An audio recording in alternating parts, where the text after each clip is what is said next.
and repeat.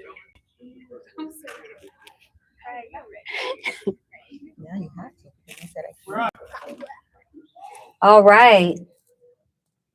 As we say, happy Wednesday. We're going to start it off with praising the Most High God.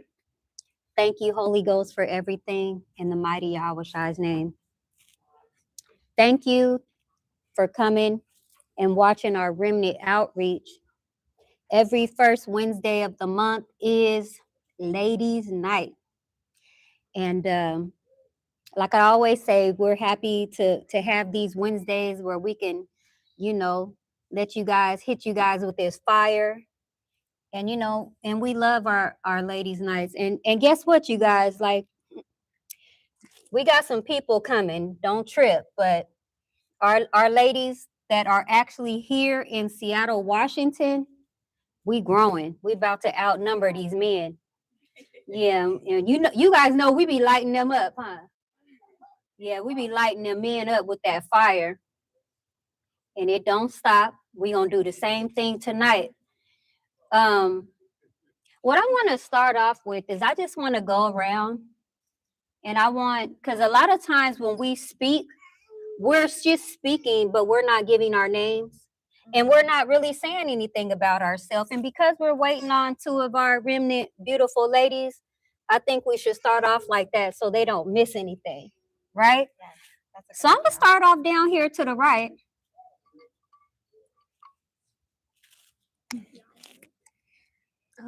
Good evening. My name's Kiana.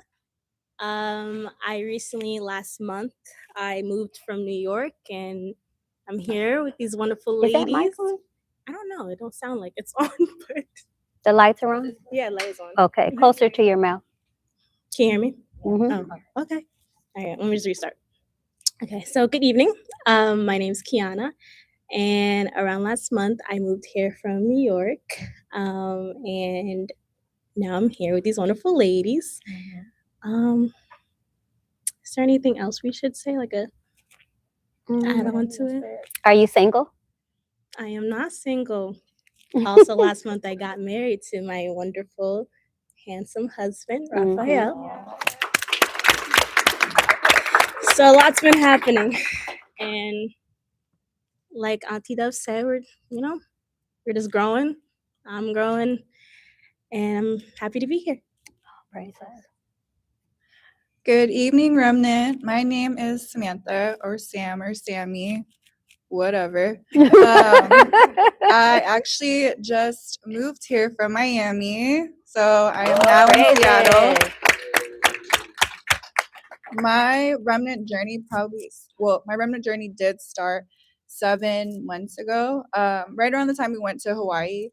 That's when I really locked into the classes. Of course, I'm with Kivante, so he would always wash me in the word, as a Remnant man should.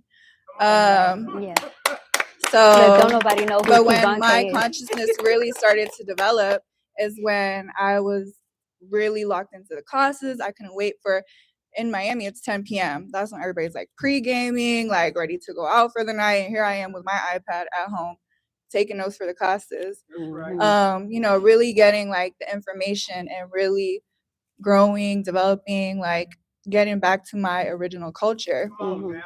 So from there, just being in the scriptures, learning the word. I also even stopped smoking around that time too, and like hard liquor drinking. I haven't drank for like 7 months. So. All praises.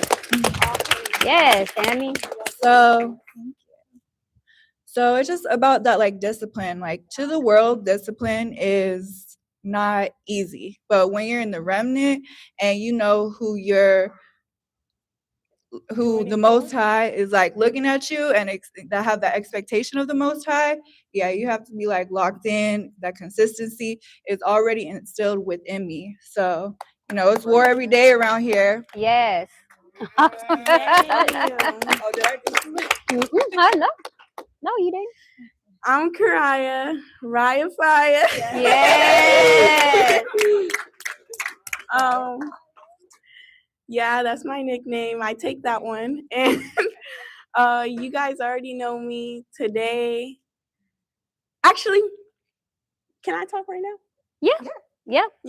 Go in. Okay, so last Wednesday, I was saying I felt like, I'm gonna be transparent with you guys. I felt so embarrassed for the ending of my testimony, because I felt like it was just not a way that you should present yourself to your people, especially when you come up here and you're trying to teach and give a message to people.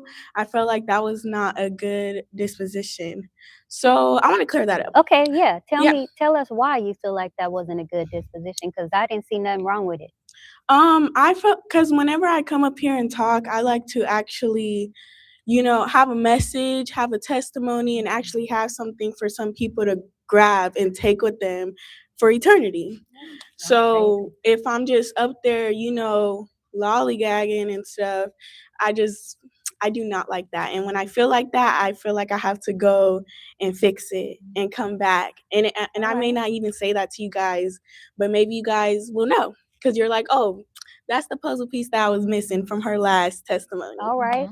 So I want to start off with my towards the end of what my testimony that I was speaking on mothers taking their significant other to court, like the kid's father and stuff like that, and that whole like process for many children that may have to go through that. And I did not like that at all, and I wanted to speak on it and how I went through that as well. So now I have a better understanding of it, because D, afterwards, he was asking me some questions and the Holy Ghost was giving me some stuff. So, thank you, D. He always helps me. Mm-hmm. But yeah, so some things that I felt like I did not clarify was that there are other results of the curse with things like that, because it will not just be gay. You will not just be that is not just one result. There are many results of any situation like that, because it can also be the daughter just not having an understanding of what love is, or just hopping around and stuff like that, having no virtue at all, not knowing how to take care of herself because she doesn't know what exactly to look for in a man, because she's never seen that before. Mm-hmm. It could be a son not treating his woman right. He could be treating the woman very much not like how a man should treat a woman. He could be abusing his lady, because maybe that's what he grew up seeing from his father. He never seen what an actual man looks like at all, and then also I want to come back to that, because I also want to talk about, if you do take your man to court and the children never see the father, they will never know what a man looks like, especially if that father was a good father and was what a father is supposed to be. Mm-hmm. So if you do that, it just disrupts the daughter and the son's life, because I already said what can happen for the daughter, and I already said what can happen for the son. So just make sure, if you're even in that situation right now, for any of the ladies out there, I know I'm a child, but hey, it is what it is. And maybe this message really does need to be brought out. So if you are in that disposition right now, make sure you look at the whole picture. Make sure you look at, do you want your daughter to be that way? Do you want your son to be that way? They may even be gay. I'm not gonna stop saying that, because that's one of the results of the curse, because that's what the curse is. Anything that is outside of, like Dre said it, if you're not loving the Most High how He wants to be loved, you ain't doing it right. That's it. So you under the curse. Because you said I experienced that. What was that? What are you talking about? So my experience with that is, when I was younger, I do remember like a lot of people around me trying to take their significant others to court. My mom tried to do it many times. many, many times. And I'm not, doing any hate to her or anything like that, because I love my mom a lot. But that's, what I experienced. That's what I saw. And especially if you're like a child seeing that and you don't know exactly, you wouldn't know exactly how to feel because you're a child. You don't understand what's going on. So that's why it can also disrupt a child. Like, they don't understand exactly why their father may not no longer be in their life.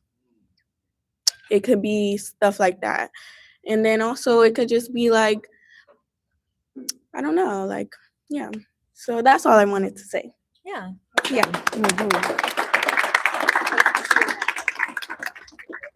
Hello, everyone. My name is Janet. I am one of Dee's wives. Yes, I said one of. Okay, just so everybody knows. So I started the Remnant, or becoming more involved in the Remnant, just like when it started, right? When it started. inception. But I started getting the information almost 14 years ago. So, just really applying it and just really seeking the Most High. Now that being in the Remnant and understanding where I come from, my culture, and just having the beautiful group of women to be able to come with each other and be able to speak. And it's much more beautiful being able to speak about the our culture, and all of us understand, and not have to pull somebody, or pull their arm, and making them feel like you need to understand me. And also being okay with, if somebody outside that we're trying to give this information to and doesn't accept it, okay, water off a duck's back, ain't no problem. It's only 1/3 anyways. And so I wanted to also think it was in my spirit to talk about how, growing up as a Latino or Mexican, in our culture, it's very much to be, I was just talking to Dee about this, how a man, and how I stopped dating Latino men or Mexican men or anything like that because of their disposition in the world. And that was what we call machismo, right? And it was, for me, was such a turnoff because, and I didn't know this until I started getting the information that, a man that has that machismo attitude and also is very much like, well, you need to do X, Y, Z. And now being in the Remnant is like, okay, so I need to do X, Y, Z for you to be a man, so understanding things like that, and something I would have never gotten if it wasn't for this information. So very thankful, very blessed to be here, and, just very grateful as well. So machismo is like somebody that thinks they're like macho man, that has that disposition of, I'm a man, you're a woman, you cook and clean, stay home, and I'm a man and I just go to work and you have to listen to me. But also that comes with a lot of insecurity, right? Because I've, dated some Latino men that I couldn't even go to the grocery store with my mom without being accused of doing something because of their insecurity. And they thought it was being a man and that machismo attitude and disposition. And it's just like, no, you were just an insecure boy. I don't think it's just Mexican men. Right? Yeah. Right. Yeah, everybody, but you see that, and we have a name for it, and I guess in the Mexican culture, right. you're being machismo, and so just also another thing, having what we call mamitis, which means that you're a mommy's boy, and that having that disposition in you, and being in a relationship later on, you're so pleasing to your mother that when you have a woman, you treat her like garbage, but you're over here with your mommy because your mom still treats you like a baby. So that's the attitude. And that you gotta still treat have. me like my mom treats me. Yeah, basically. Right. Yeah, and it's just like, okay. And so or you don't treat me better than my mom. that. My mom was my woman. Exactly. They Mhm. make their mom be their woman. And it's just like I see it a lot in the Mexican culture. I don't know, I It grew ain't up just the Mexican culture. right. Yeah. But I grew up with just nothing but Mexican, so that's where I saw it. And I remember when I started dating outside of my race, I told my mom that, and she's just like, yeah, she she had that experience too with my dad, Mhm. and so because my dad was very machismo, Mhm. and so just coming into the Remnant, you do get a new pair of eyes, to see the world for what it is, and it's just, it's refreshing. It really is, to be Mhm. able to say like, okay, yeah, you're Wait. stuck over there. We got a name Yeah. for where you at Where? in that indoctrination. Indoctrination. That's right. You're over there in the indoctrination. Go ahead, say. I would say like it would just be like an automatic no. Like you can't come to me with that. Like it's just an automatic no. Like I already see you for what you are. See, Yeah. you're looking at it through Remnant eyes, Yeah, though. because all you have is She was Remnant in the eyes. indoctrination when she was living through the machismo. Yeah, and my dad was like that, so I was expecting for the men to be like that in my life. Okay, this is how it's supposed to be. I'm supposed to be submitted and obedient to my man. Mhm. So that's already kind of like engraved in you, like be submitted and obedient to your man, do what your man tells you to do, and you got to be the housewife, cook, clean, take care of the kids. So that was already like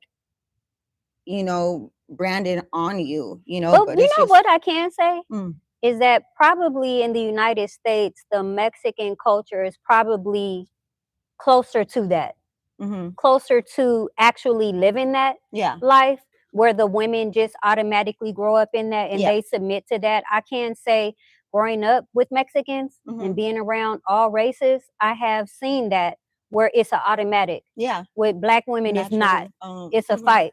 With Mexicans, it's pretty much because they grow up in that and Yeah. their parents are like that. So yeah, I can see what you're It saying. just comes naturally. It does. It because does. that's what you see. But then Mhm. you also see the man or the male acting like a boy and not a man, and that's supposed to be, your father or whatever, Mhm. or someone that's is raising you. Mhm. So yeah, I just wanted to talk about that briefly and just That was good. Mhm. just say that I'm just very blessed to be here in this position, this leadership, and being able to talk to everyone out there that that's to get some information and get your eyes checked, Mhm. because right now you might not see you're not seeing 2020, right? So yeah, that's it for Yeah. now. Okay, I'm just gonna go all the way down to the left now. We'll come back to the middle.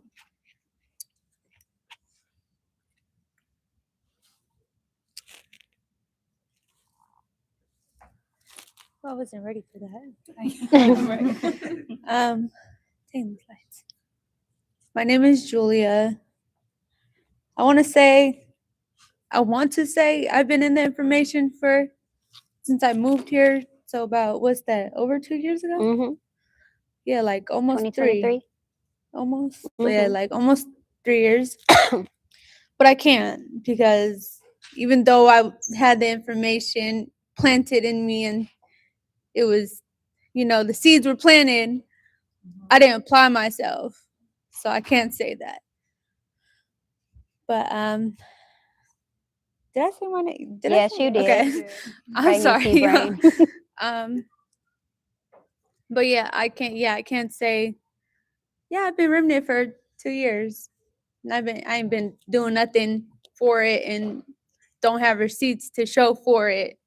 So I would say I've been in the Remnant for about 7 months, like fully applying myself and dedicating myself to the Most High. So, I wouldn't say you don't have no receipts. oh, And the receipts Yeah. came you know what? Yeah, you're right. Yeah. after that. I got the receipts. You got some receipts, man. I got some receipts. Yeah, you're Mhm. right. Thank you, Mama. Mhm. I do have some receipts, Mhm. and I got some more. Um, Dang, I'm sorry. I'm like sweating. I'm trying to think. You don't have to talk. You can just let it know, and you could come back. Yeah, I'm gonna come back. I need my brain to like fully function. Yeah. Here you go. Hello, everybody. My name is Cassie, Cassandra, Cassie Boo, Remnant Baker. Yep. I would say I'm a OJ. I'm an original jumper. Yeah. Bangers. Yeah. That's right. The juice. The juice. Bangers since day juice. one, going on almost a full year here in Seattle, which is incredible to see the growth of everybody, including myself, most definitely, in this year. And I actually just watched a video of that first outreach meeting of myself speaking, and I hadn't even seen it since back then, a year ago, and I just watched it. It came up, it was on my Instagram, and just to see where I was at then, even just the growth in my mindset and the growth in my household, and just that love and that bond that is with me and my God has blossomed and flourished, and I'm just so thankful, and I feel alive, and I'm just so excited to see what the next year brings. You know, like that is so exciting. Life is happening all Yes, around it is. us. I'm just happy to be a part of that, and just thankful. So that's it for right now.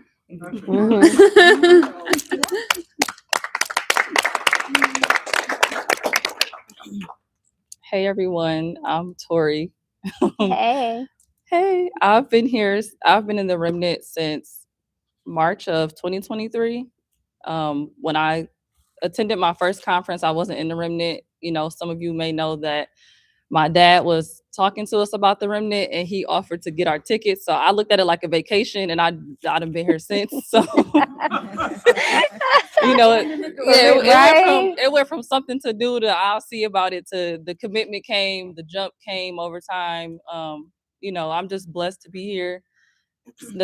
From the moment that I heard it, I was like, you know, the first conference, the first time I met everybody, I was just like, this is it, you know. So it started off from my dad paying for my membership to me paying for my membership, the sponsorship. So, you know, I'm just blessed to be here. I took accountability for me seeking my own relationship with the Most High, and that's what got me here, and that's what keeps me going. So, you know, that's it.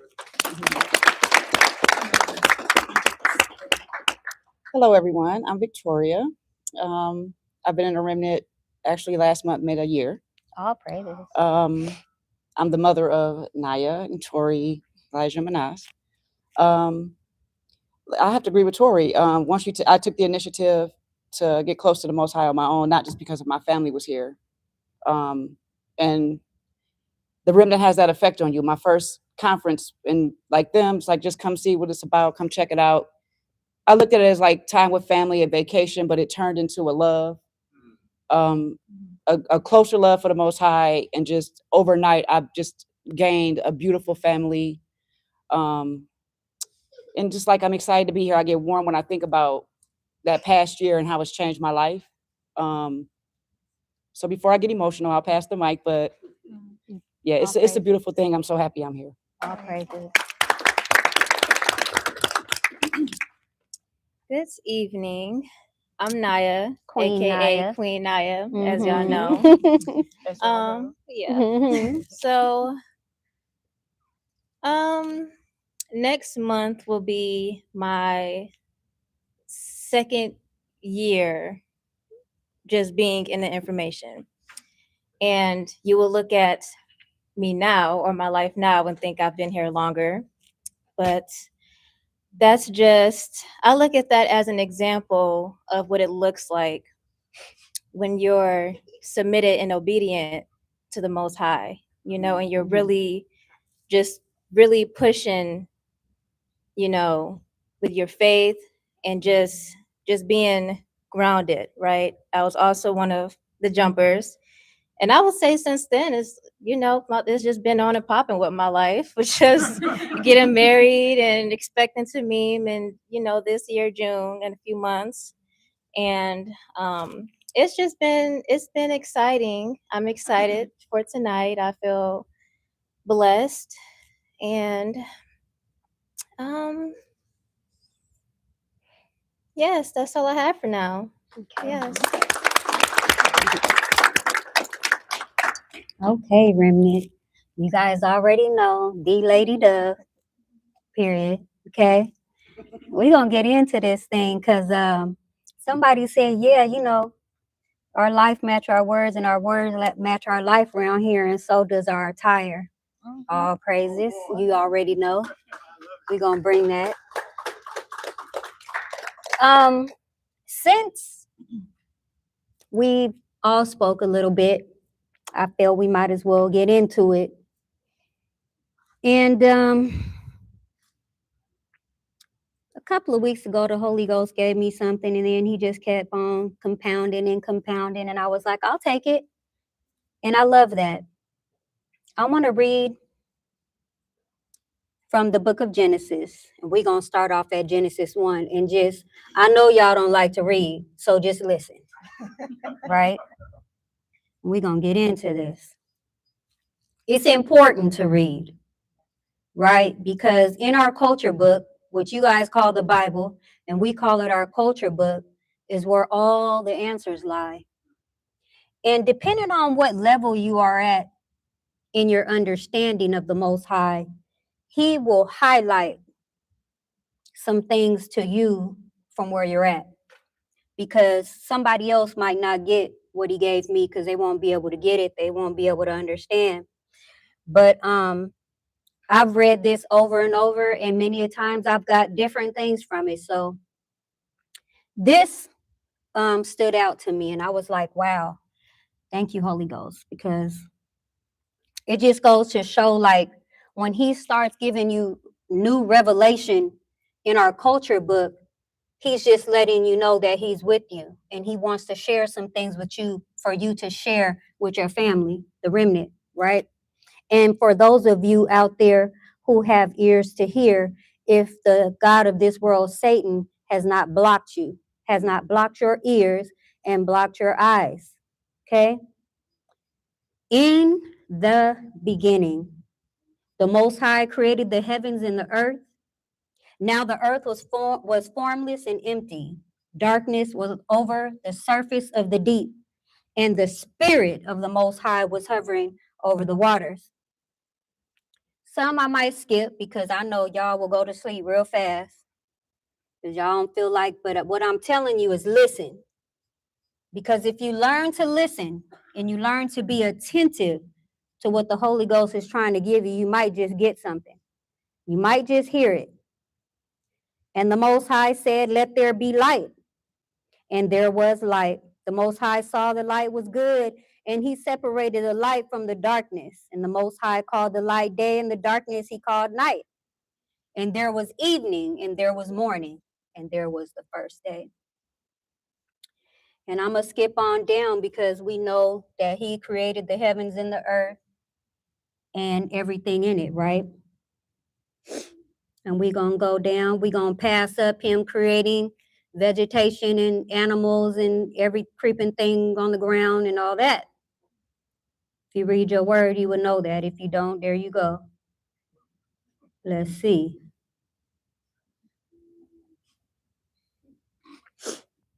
Bear with me, y'all.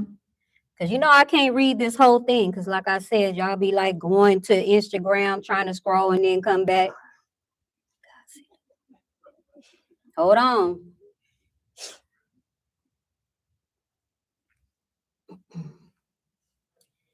And then the Most High said, let us make mankind in our image, in our likeness, so that they may rule over the fish in the sea and the birds in the sky, over the livestock and all the wild animals, and over all the creatures that move along the ground. So from day one, we was ruling.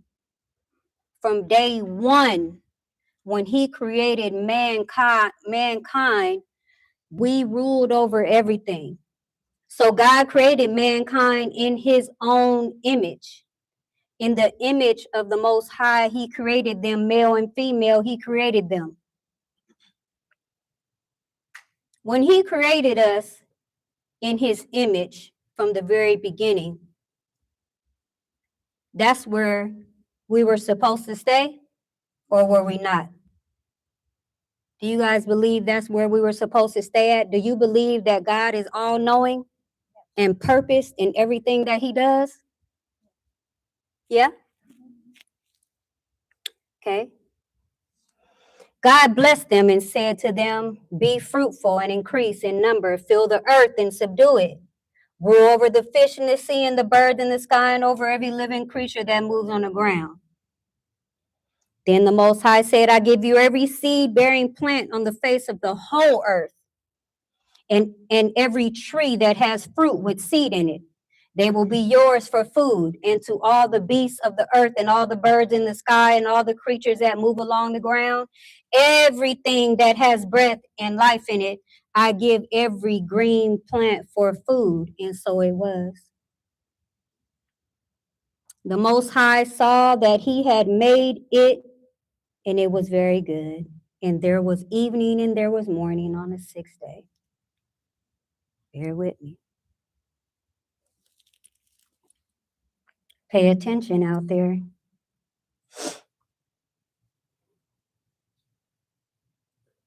Now, after he had finished everything, thus the heavens and the earth were completed in their vast array.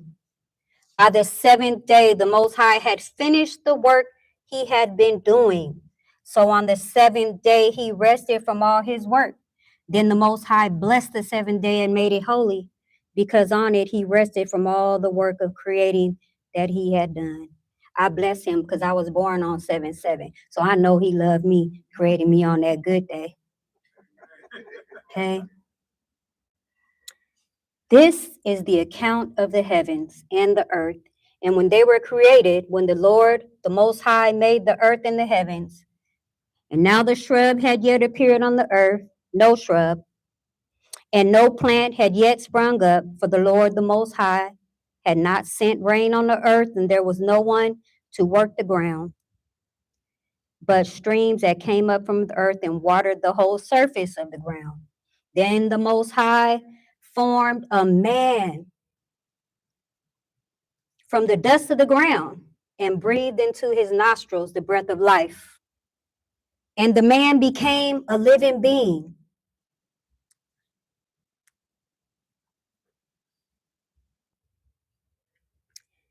Now the Most High had planted a garden in the east, in Eden, and there he put the man he had formed. The Lord, the Most High God, made all kinds of trees grow out of the ground, trees that were pleasing to the eye and good for food. In the middle of the garden were the tree of life and the tree of knowledge of good and evil. Do you believe that the Most High knew that he was planting those trees there for purpose? Do you believe there was a purpose, or do you believe that he was just planting them there? Because then you would have to ask yourself, why would the Most High God plant two trees there and then tell Adam, don't touch those two trees? Because then you would have to ask yourself, why? These two powerful trees, as powerful as they were, why were they planted on earth with man that he had just created just for them not to touch it? Why? Because we know that there's purpose in everything the Most High does, right? He didn't just plant them there just to have fun and say, don't touch it. Because he's not a God that will just tempt us to the fact like, oh, let me just plant these trees and see if they touch them. No. Purpose, right? The name of the first Pishon, and when it winds through the entire land of Havilah, where there is gold. The gold of the land is good. Aromatic resin and onyx are also there. The name of the second river is Gihon. It winds through the entire land of Cush. The name of the third river is the Tigris. It runs along the east side of Ashur, and the fourth river is Euphrates. Now, out of all the man, now mind you, a lot of people don't realize that in this verse, the second verse of Genesis, the second book of Genesis, they actually went back. That's why Adam and Eve were not the first people, because what he did was they went back to talk about what happened when he raised man and woman, right? Yes, he created man from the ground, and but then people are like, oh, well, go back and read. Then you'll get it in the Most High. I'll give it to you if you want to know. The Most High God took the man and put him in the Garden of Eden to work it and to take care of it. Now remember, this was the Garden of Eden. There were other gardens. There was other fruit. There were other trees. This was a specific garden in the Garden of Eden. And he just so happened to put Adam in charge of the Garden of Eden. Okay, remember that. Adam was the first man. He in the Garden of Eden was the first garden. No, it wasn't. Okay. And the Most High commanded the man, you are free to eat from any tree in the garden, but you must not eat from the tree of knowledge of good and evil, for when you eat from it, you will certainly die. I ain't gonna go there yet, but it's something else that he didn't say right here. How many trees was it that he said don't eat from? No, it wasn't one. It was two. It was the tree of life and the tree of knowledge, right? Of what? Good and evil, right? Right. You must not eat from the tree of knowledge of good and evil, for when you eat from it, you will surely die.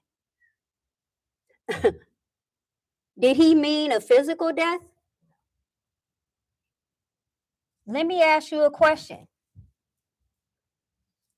Do you believe that when he made man in the beginning, that they had an expiration date? So why was there a tree of life? And if they ate from the tree of life, they would live forever.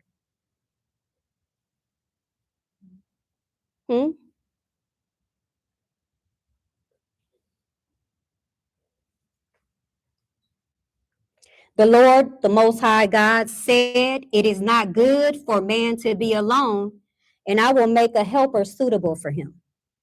Now the Lord God had formed out of the ground all the wild animals and the birds in the sky. He brought them to man to see what he would name them. And whatever the man called each living creature, that was its name. So the man gave names to all the livestock, the birds, and in the sky and the winds. This is just some information for you guys who don't know, because I'm just reading. But for Adam, no suitable helper was found. Now he made man and woman. Why all of a sudden was there no suitable helper for Adam? Purpose. The Most High had purpose in everything he was doing. So the Most High God caused the man to fall into a deep sleep. And while he was sleeping, he took one of the man's ribs and then closed up the place with flesh. Then the Most High God made a woman from the rib and he had taken out of the man, and he brought her to the man. The Most High created a woman from Adam's rib. And then when he awakened, he brought her to him. The man said, "This is now bone of my bone and flesh of my flesh. She shall be called woman, for she was taken out of man." Because people these days think they created something new when they say, "Oh, woman, man, woman, man." No, the Most High said this a long time ago. It ain't nothing new. This is why man leaves his father and mother and is united to his wife, and they become one flesh. When I first got this, I was thinking about when I met my husband, and he said, "All I want is a woman that would listen to me and do what I say." And at that time, it was easy for me to understand because I was operating from a place of indoctrination, in a place of wanting to be this particular woman that I always wanted to be for a long time, right? Listen to me and do what I say, and I will give her the world. Yeah, I was like, I'm on board. Yeah, we gonna see that. So yeah, so in the indoctrination, I looked at it from an indoctrinated standpoint, right? It wasn't like I wanted the things. What got me was I felt like it would be easy for me to listen to you and do what you say because of who I know you are, right? Because if you're trying to bring me an indoctrinated man that's bringing me everything he brought to me before, you ain't getting this. You're not getting submission and obedience from me. And at the time, because I wasn't submitted to the Most High, all I could do was say and had the information that I had to operate from why I felt like I would give my submission and obedience to a mere male. But I knew he was a man, so I told him, that's nothing, right? That's easy. I saw who he was, right? So let's get into it. Adam and his wife were both naked, and they felt no shame. They felt no shame. When they came in, they was brought into a world where the Most High did not give them the ability to understand fear, deceit, or any other thing that they felt like would bring them shame, right? They didn't have none of that. They were naked. They were operating, walking around. They didn't know nothing like that. It was not even anything that was in their mind. But you got to ask yourself something. So let me go down further.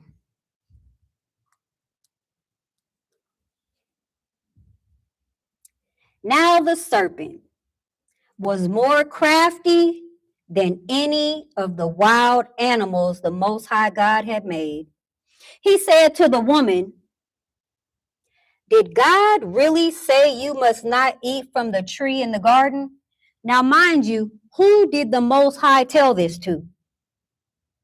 He told Adam. Ain't nowhere in here where the Most High told Eve this when she came.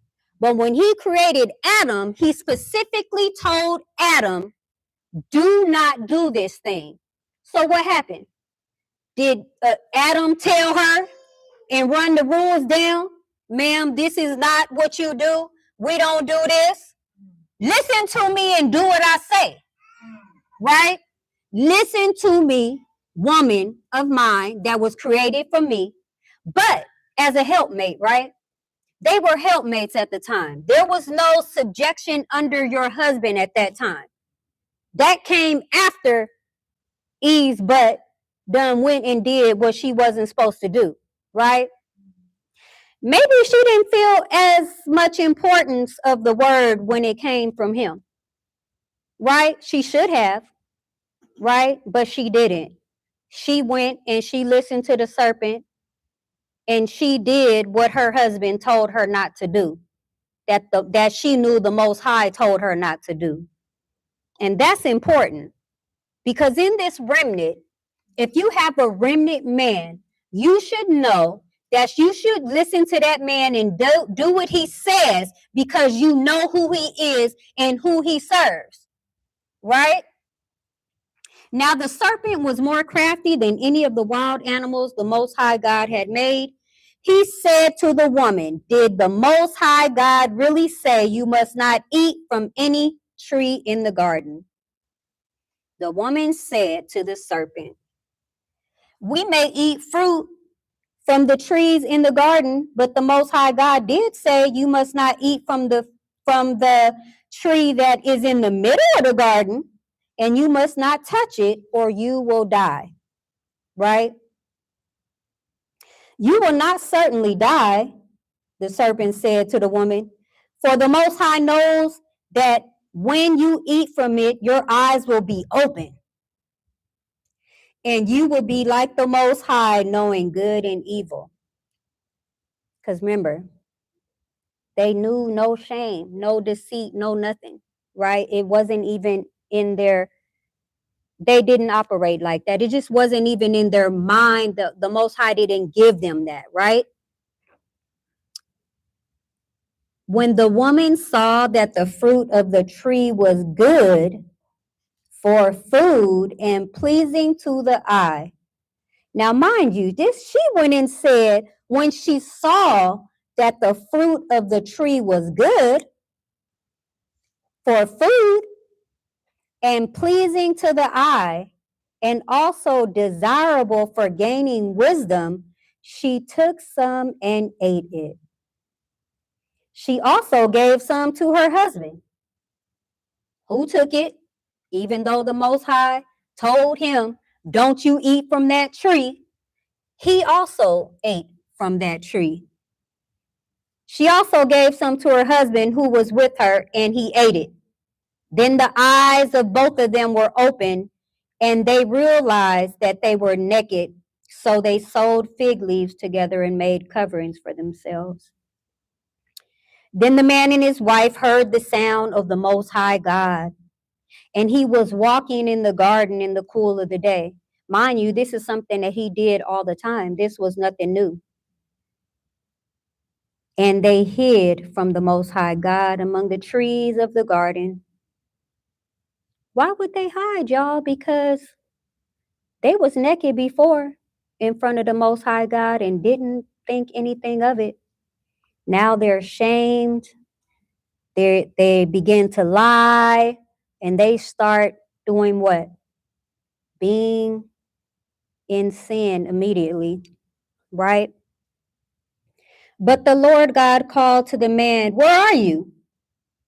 He answered, I heard you in the garden, and I was afraid because I was naked, so I hid. And he said, who told you, the Most High said, who told you that you were naked? Have you eaten from the tree that I have commanded you not to eat? Now, you don't think the Most High knew that? Right? Purpose. You don't think the Most High had already knew what was going on? You don't think he knew Satan was already down there? You remember why he created us, right? He created us because, let's go back.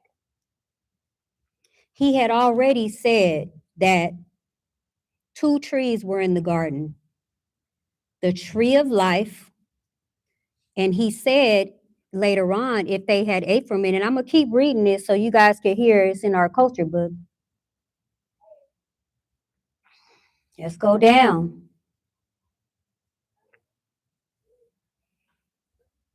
And let me go back, and he said, who told you that you were naked? Have you eaten from the tree that I commanded you not to eat from? The man said, the woman you put here with me, she gave me some fruit from the tree and I ate it. Does that not sound like the indoctrination today? Immediately the indoctrination started. Immediately the sin and the God of this world began. When he did that and she did what she did, she chose, right? So we look right off the bat, the Most High gave us free will. When we in a state where we were supposed to be perfect, we still had free will because she chose to do that. She didn't have to eat it. She could have stood by her and what she believed, that the Most High God said, do not touch that dang tree. But she didn't. She did it anyway. And from the moment she did that, the decline started. But it was purposed. It was purposed. Everything was purposed right from the gate. The man said, the woman you put here with me, she gave me some fruit from the tree and I ate it. It just sounds like today. It sounds like the indoctrination today. Then the Lord God said to the woman, what is this you have done? The woman said, the serpent deceived me and I ate it. So it's like today when the Most High God said the remnant will not be disobedient again, right?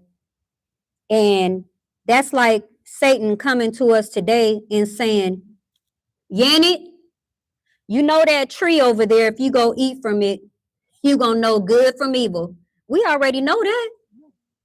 And then the Most High God went in to say that when that happened, they became like us, the Most High, the Holy Ghost, and Yahushai, knowing good and evil. Because we didn't know good from evil. That's why Eve did that. She had a choice, but she didn't feel like it was evil at the time. She didn't even know evil. She didn't know deceit. She didn't know she was being deceived, right? But she did it anyway, right? Cursed are you above all livestock and all wild animals. You will crawl on your belly and you will eat dust all the days of your life. And I will put enmity between you and the woman, and between your offspring and hers. He will crush your head and you will strike his heel. That's with the snake to this day. The woman said, to the woman he said, I will make your pains in childbearing very severe.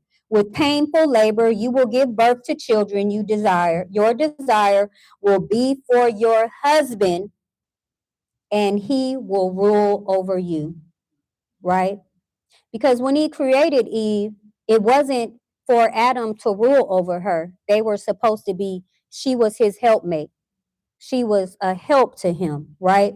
There was no woman I said, and none of that. There was none of that going on, right? No machismo, right? It was like, we running this thing and we gonna build. That was good. That was good. And we gonna build. And I need to get down to this.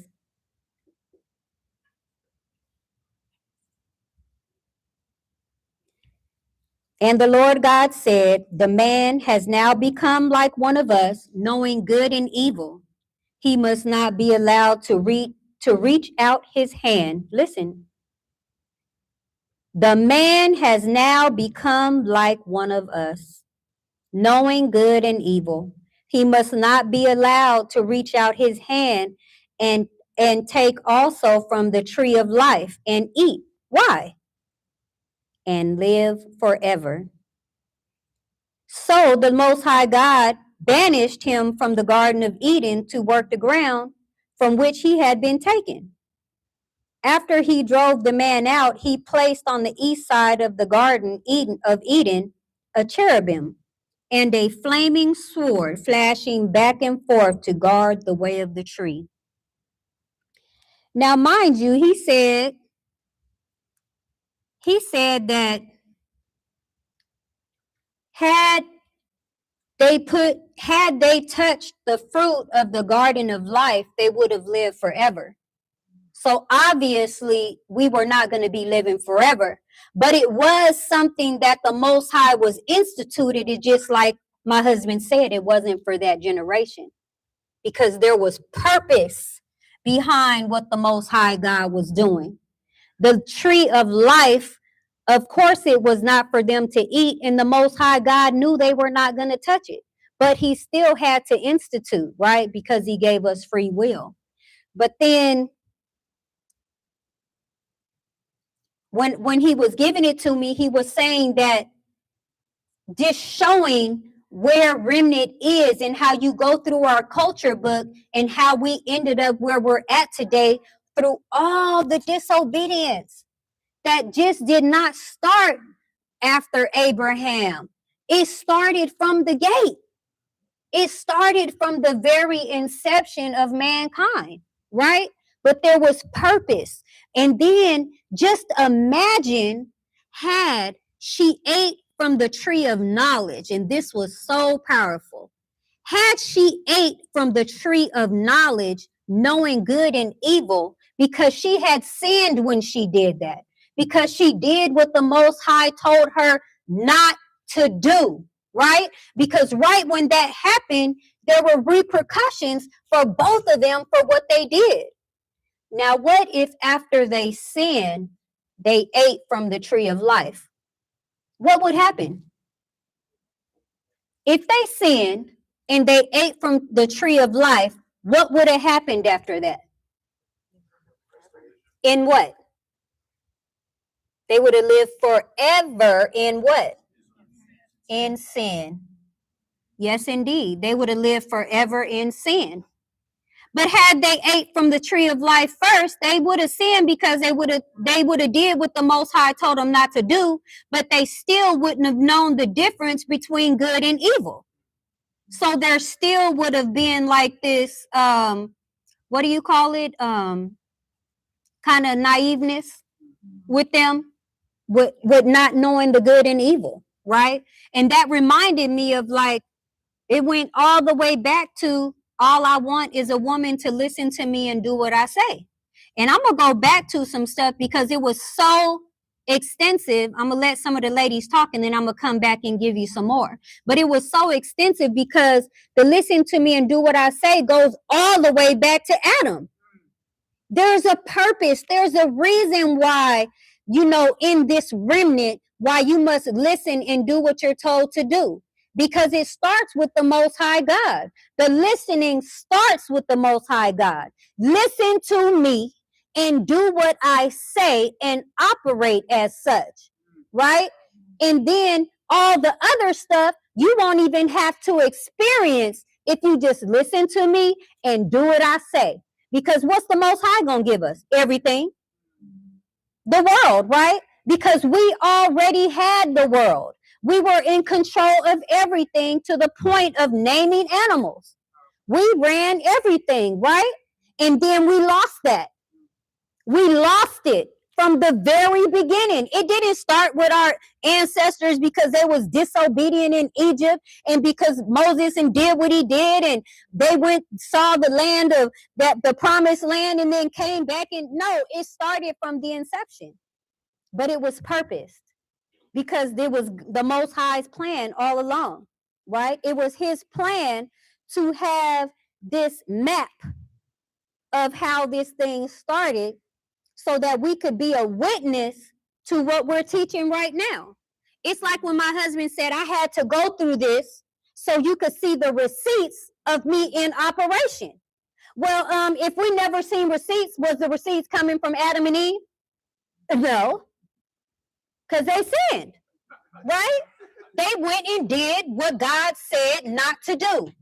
So until there came a people, our ancestors, who the Most High showed that they had receipts, that we can go back and say, yes, I see my ancestor right there. They did this, this, and this. I'm going to do greater. If they did this, I can do that. But we couldn't do that in the beginning. So he had to let it play out, right? He had to let it play out. Just like he done wiped this whole world clean and made us start over. He's like, okay, y'all ain't doing it right. Let me wipe the slate and let's get this thing rolling because we need to have some ancestors out here that's representing, right? That's showing up. So now we can look back in our culture book and say, that's what I'm talking about. Meshach, Shadrach, and Abednego? Oh, yeah, that's what I'm talking about. David, that's what I'm talking about because it wasn't happening in the beginning, right? All praises. Who next? I'm trying to get something. Get it. That's it somewhere else. Come on, boo. Let me see. Okay, so when you were just saying that listen to me and do what I say and how that goes back to the Most High. And it made me think about, well, my husband did a class on it on Instagram last night, but we were also talking about it before, the guarantees that we have in our culture, right? And those guarantees come from it's like when we submitted and obedient to the Most High, right? I'm just unpacking it as I'm going. Bear with me. So when we're submitted and obedient to our God, and we know that He will give us the world, right? And we expect perfection in our lives, right? So when I think of it as having those guarantees and being in a time where we have the Holy Ghost to seal those guarantees through the revelations that we receive, right? Through knowing, first having the will of the Most High and His prophecies, right? Knowing that that is sealed.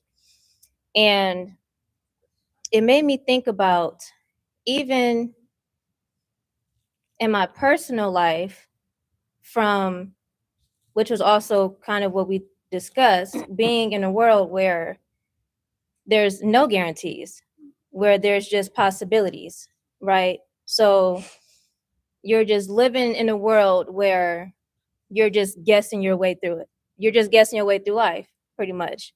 You're not, there's nothing that you can stick to that keeps you going, right? There's nothing that's you're just living to just see what the end looks like, right? And then looking at my life now, having those guarantees, right? And having things to look forward to. And it's like part of what I talked about with my husband and what we talked about at the gym the other day, when like in the world, things it's like, it's just sin and brokenness, right?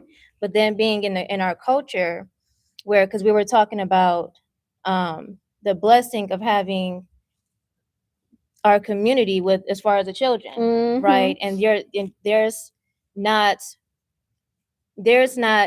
in a place where you have to, for one, again, guess your way through things, right? Is this person consistent? Will this happen? You're just, it's like, just again, those possibilities, right? You don't have something that there's no stick 'em for sure, right? Versus it's like when I have like another conversation when I was speaking, when me and my husband were talking, the advantage that I had with already knowing him, right, in the beginning, and also having that guarantee, right, of knowing who I'm dealing with, what I'm dealing with, and what's the word, that the comfort and safety for me to be able to submit and wrap myself around that, right? And being in a place where just being in a place where, again, just having that surety, right? So excuse me, I'm just, It's like we were talking when we were saying, like, we don't have to, we were talking about the blessing of our remnant husband, because we both share the same husband, right? So we were talking about how I was telling Naya, like, it's beautiful to see that coming from the indoctrination in those relationships where we're trying to create and duplicate something that we think we want in that relationship, right? And I was saying how beautiful it is that you being pregnant with our husband, the leader of the remnant, as intelligent, submitted to the Most High, character, honesty, integrity, just everything that comes along, and just being submitted and obedient to the Most High God. And you know that, right? When you know you have a man submitted to the Most High, how she can be comfortable, how she can, live her life, how she's taken care of, how she's covered by the Most High and her family, her husband, something that she didn't and I never had, right? So we were sharing that, having that, because women out there don't know what that looks like. They don't know what it is. You could think you want something, but I said something a long time ago, like I thought I knew what I wanted, but the Most High knew what I needed. And I got everything I wanted because my husband is fine. Everything. He's intelligent, a man of the Most High and everything. But that covering and understanding of what you have is the blessing. Right. Like her being pregnant and not have to worry about herself at all. Finances, being this, you have somebody that actually cares for you, who's there with you, lifting you up, taking care of you, and also just making sure everything is okay. Like women, when you say you want something, the indoctrination has sold you what you think you want, right? Because remember, the enemy from the gate sold Eve what she thought she wanted. And what she wanted, she didn't know was death. Somebody made that comment in here, and that's what I wrote. She didn't know that, right? She went bypass everything, death and everything else, right? When she knew that's what the Most High said. And so it's like you would take that over this. And that's how the enemy gets you today, because he makes you look at the indoctrination and he makes it look so good. And then you're like, oh, yeah, I'll take that, because you think your life is short and limited, because that's what the indoctrination has showed you. I got to get this real fast. Whatever I got to do, I got to make it happen. I got to make something out of nothing, because you don't have a man. And especially a man that's submitted to the Most High God, where you know that man will die before he does anything to offend his God, not you, right? So when that is most important in his life, you rest assured you could just kick back and not even have to worry about nothing. Even if you fighting a little indoctrination yourself, like Naya said, you can always come back to what?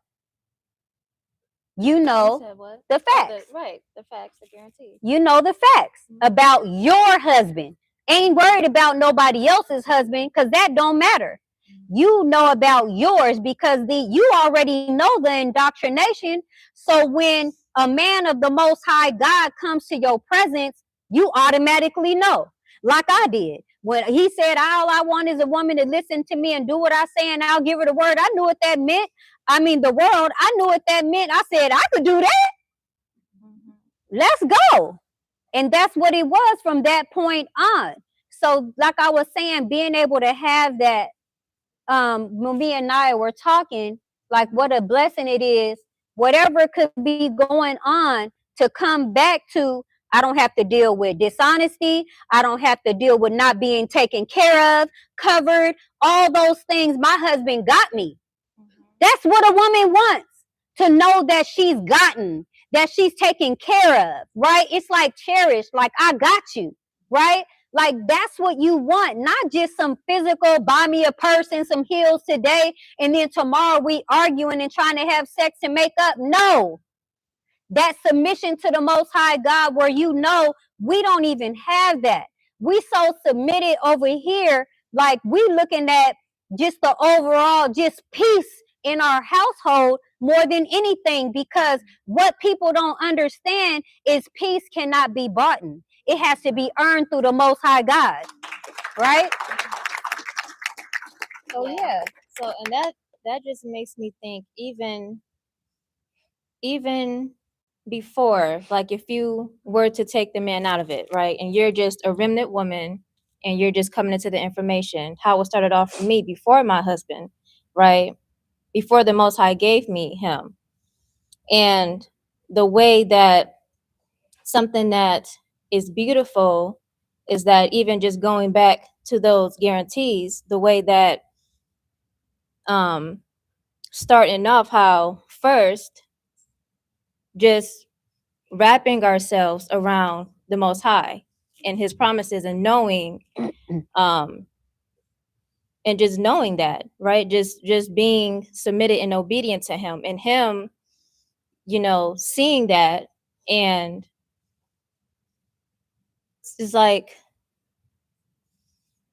having that and just being that, and then him sending you someone, right? Just for in human form, because the Most High knows what, as with him creating us as humans, what we need and what we want, right? But most importantly, what we need. And just to have, it's like the way I look at my husband is like,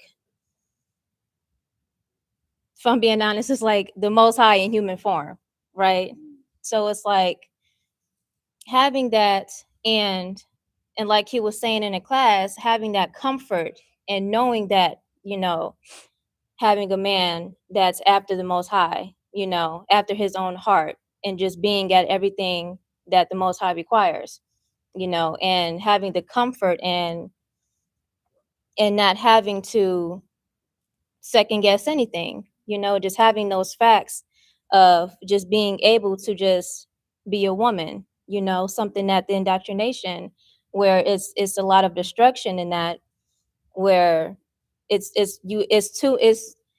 you can't fully be a woman and have comfort in that, because you having to think for this man, or it's just a lot to where it's a lot of distractions, right? But just being here in our culture, and just to have that, just to have those guarantees of just everything that the Most High says, and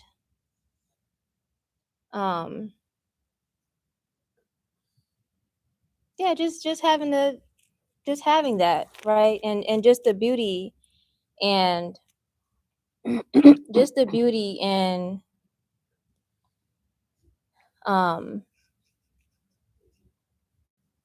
just the beauty in that peace overall, and not having to be in a place where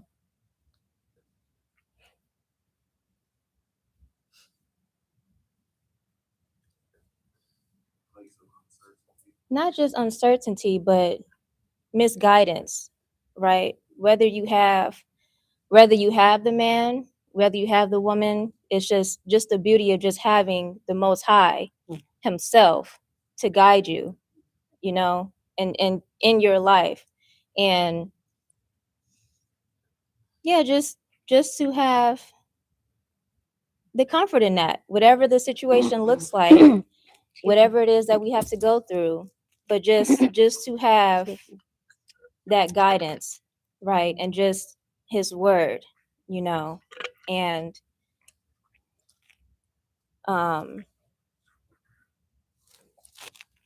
yeah, just the seal of it all, but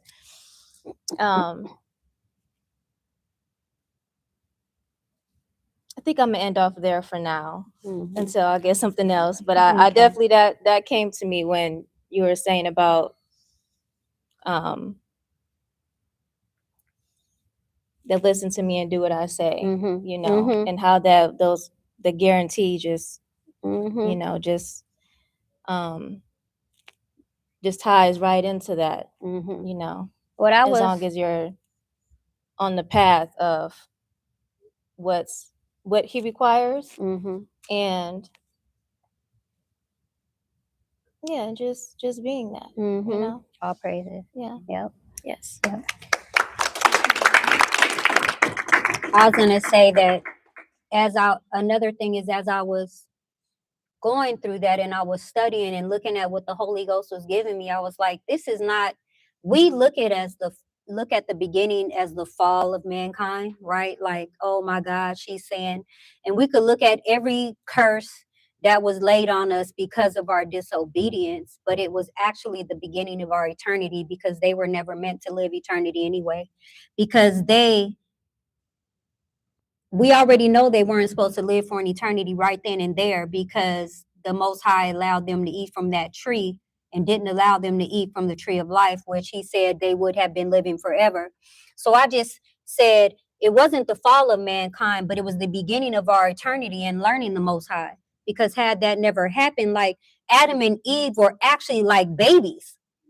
They were created, they were like babies. They didn't know the Most High like that, right? We had to grow and go through and be allowed to learn the Most High's ways.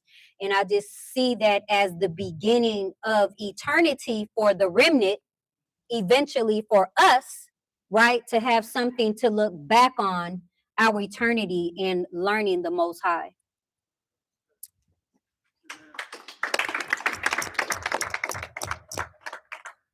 So there were two things. One, when Naya was speaking, and then what you had said about how it was the Most High's purpose, that he made it like that. He made it so that Eve ate the fruit, and and so on and so on. So he could show off his abilities when he did what he did with Egypt, and it is talked about throughout the whole scripture. It goes back, remember what I did in Egypt, remember what I did in Egypt, and it was just like how you were saying, for this moment right now, for us to be here at this time, and for the second Exodus to come, right? Because it is in Jeremiah 16:14-15. Yes. However, the days are coming, declares the Lord, when it will no longer be said, as surely as the Lord lives, who brought the Israelites up out of Egypt, but it will be said, as surely as the Lord lives, who brought the Israelites up out of the land of the north and out of all the countries where he had banished them, for I will restore them to the land I gave their ancestors. Right? So that's what you had said about the Most High's purpose, and it just took me back to everything after Adam and Eve. Fast forward it real quick in my mind for this moment right here, for the All second praises. Exodus, right? Yes. And it's just so beautiful. And it's just so beautiful because it said that the second Exodus will be greater, right, than what he did in Egypt. Right. All Right? praises. And it's just, we're here, we're living it. Where are the first fruit? And it's just like, And not only that to let you guys know, we know that we're Israelites. So when we're talking, we're not speaking as Gentiles. Okay. No. We know that we are the descendants of our ancestors, Abraham, and we know who we are, right? And we know in Egypt, a lot of people say, oh, you guys claim, Israelites, and well, that already happened. The slavery already happened in Egypt. No, it didn't. Because the Most High said that those who will be enslaved will lose their identity. And in Egypt, the Israelites never lost their identity. There were the Egyptians and the Israelites. So let's get that straight. Right. Let's go back. Right. Yes. Yeah. Yeah. And so, and then what Naya was saying about, her husband, and me looking at my husband and seeing that when I first met him, it was, I was very indoctrinated, and having our first conversation was like, okay, that it's a great conversation, but at the time I was with somebody else, and the more I had these conversations with D, I started seeing something else, not so much of an indoctrinated man, but it was just like, there's something about him, right? There's something about him that I can't put my finger on yet. Let's see where this goes. And it wasn't until almost 7 years of us just talking here and there that I told him, I was like, you know what? You're not only street smart, you're book smart too, but it's your faith that attracted me to you. It's your faith that drew me in, because there's something about you that it was powerful. And now being in the remnant, I see that it was the God in him. Right? Yes. It was the God in him that drew me in, and definitely, wanted me to take hold and grasp onto it and not let go, because I just felt it too. The Most High was moving in me, and it was like, it's either now or never, and so I took that leap of faith, and been with him for almost 7 years. All praises. You know? Yeah. Yeah. And it was, again, it was that faith that God in him, because like I said earlier, I was with somebody else. Well, what would make a woman leave the person that they're with, that they have a child with, in a full relationship for almost 10 years? And it was it had to have been the Most High.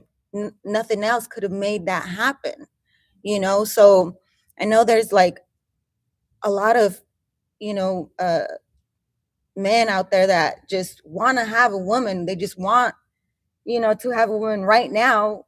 But I'm telling you, the right woman will see the God in you, and you just have to wait for that woman to see that, right? And it might not take a few months. It might take years, like how it did with me, you know. But yeah, just those two things what Dove and Naya had said just reminded me of that right there. Okay.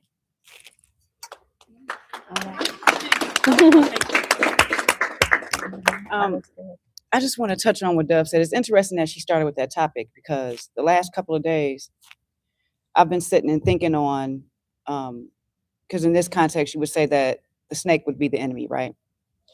And I was sitting back thinking on how, you know, like in class, Dre was saying last night that with the Most High, there's guarantees, right? With everything else, it's, you know, you can try to calculate it out, or maybe in 2027 there'll be an earthquake in, you know, California, or maybe, you know, possibility is projected to be a tornado in, I don't know, Texas in August 2030. You know what I mean? But how with the Most High, it's his actions and his promises are guaranteed, right? And so I was thinking about how the enemy did Eve and how easy it was for her to fall for that, right? He didn't tell her to eat from the tree. He told her, what if the Most High said, like, how do you know? He planted that seed of confusion, contradiction, you know, do it and see what happens. What if nothing does happen? What if something do happen? You don't know, try it, you know? Well, actually, he did not say what if. Well, it was like an analogy of. No, he said, if you eat from this, your eyes will surely be open and you will be able to see thus and thus and thus. Right, right. So it was something that she did not have. Right. Right. And because exactly that thing, like, I don't have that. I don't have that. Right. Just like today, I don't have that. You know, that thing right there. Right. And it's and it made me think about how, like, this morning I woke up and I kind of had scatterbrain, if you will. You know, I'm thinking about, you know, all the things that I need to get done, and this and that and this and that. And it's like, in a second, I was thinking about how, like, the enemy can just slide in and say, well, what if it's not meant for you to have that? Or what if it's not time for you to do that? Or what if you're not praying right? Or what if you this? Or what if that's not for you? And and it's just, you know, those small little things that'll have you stop and go, well, maybe. And it's like the second you do the Eve move, it's over.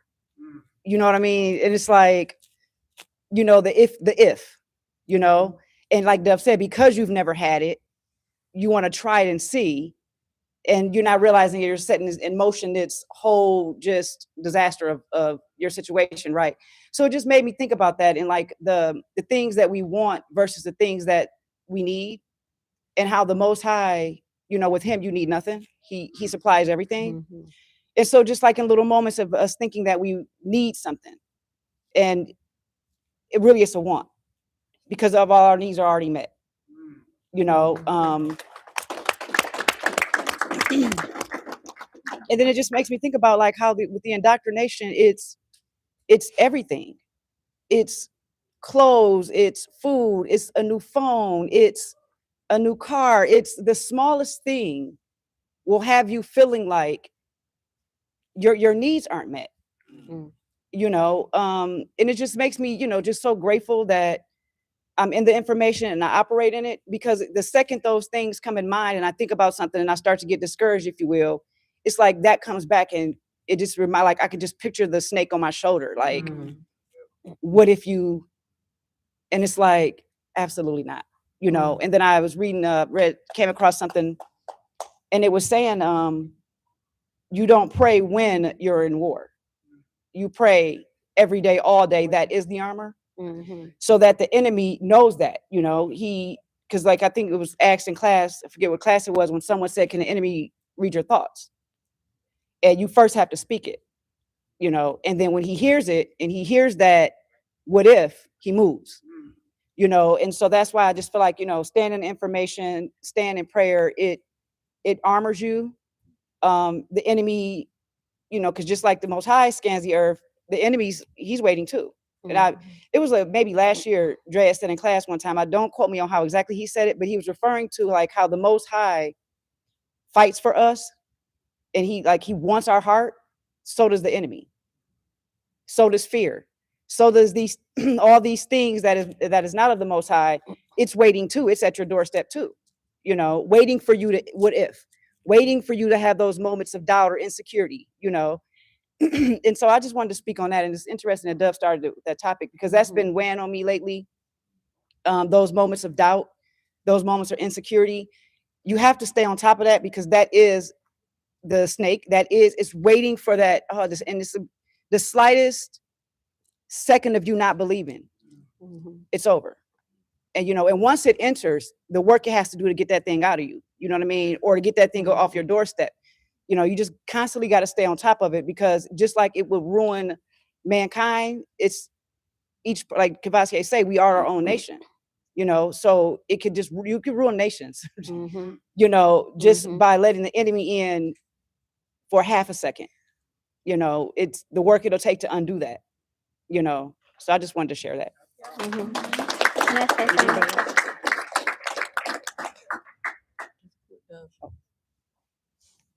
And there we have to be careful, because the first thing you said was want, right? We know there's no cares, needs, or wants under the submission and obedience of the Most High. And we have to remember, like, Satan came to Eve and said, you will be like God, knowing good and evil. Was it the good and evil that she was wanting to know? Because she didn't even know good and evil. Right? It was like God, because she knew God, but she had no conception of good and evil, right? So it was the like God that's scary, because Satan came to her so tough. It was you will be like God, knowing good and evil, right? She knew God. She didn't know good and evil. She didn't have a point of reference for good and evil, right? Exactly. It deceived her with what we're deceived with today, right? And looking at that, that's why we have to be careful to stay under this submission and obedience, because if you do not, you will be deceived with what? The cares of this world. The wants, the cares, and needs of this world that indoctrinate you every single day by a person, by social media, by the TV, you know, by music, by whatever. But if you know who you are and whose you are, and you are submitted under this obedience and submission, then you will know who you are. You will know whose you are, right? And you will know the requirements for you to stay submitted and obedient. And when those things come, there's nothing big enough, right, that the enemy could bring to you to tell you you're going to be like God. Oh, you want to be like God now? You want to carry your cares, needs, and wants when he said cast them on me? You want to do that? Well, go ahead. Then you can go back in the world, right? Or you could stay under this obedience and submission, where you can give your cares, needs, and wants to me, and let me operate in that, and you just stay over there. And like my husband said, if you just listen to me and do what I say, I will give you the world, which is what the Most High is saying. That's why the eternity came later. Adam and Eve didn't know a goddamn thing about eternity. They just knew they was newly conceived. They was babies. They didn't know nothing. They didn't know nothing. They didn't even have a personal relationship with the Most High until the beginning, after everything started and after our ancestors started walking with the Most High. Adam and Eve didn't know nothing.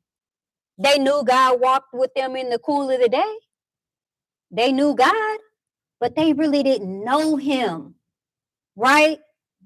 And that's why it was so important for us to have to go through, to witness, to have our ancestors witness. That's why it's so important to be a witness, to have something to testify about, like our ancestors, because if they didn't have a testimony, we wouldn't be here today. Because who would we have to look at to say, I'm going to be like them, I'm going to be greater than them, I'm going to do greater works than these? Who would we have? We wouldn't have nobody. Our culture book is important. It's important because it has the testimonies and the witnesses of our ancestors who have the receipts, like we have to have for the remnant that's coming up. Amen?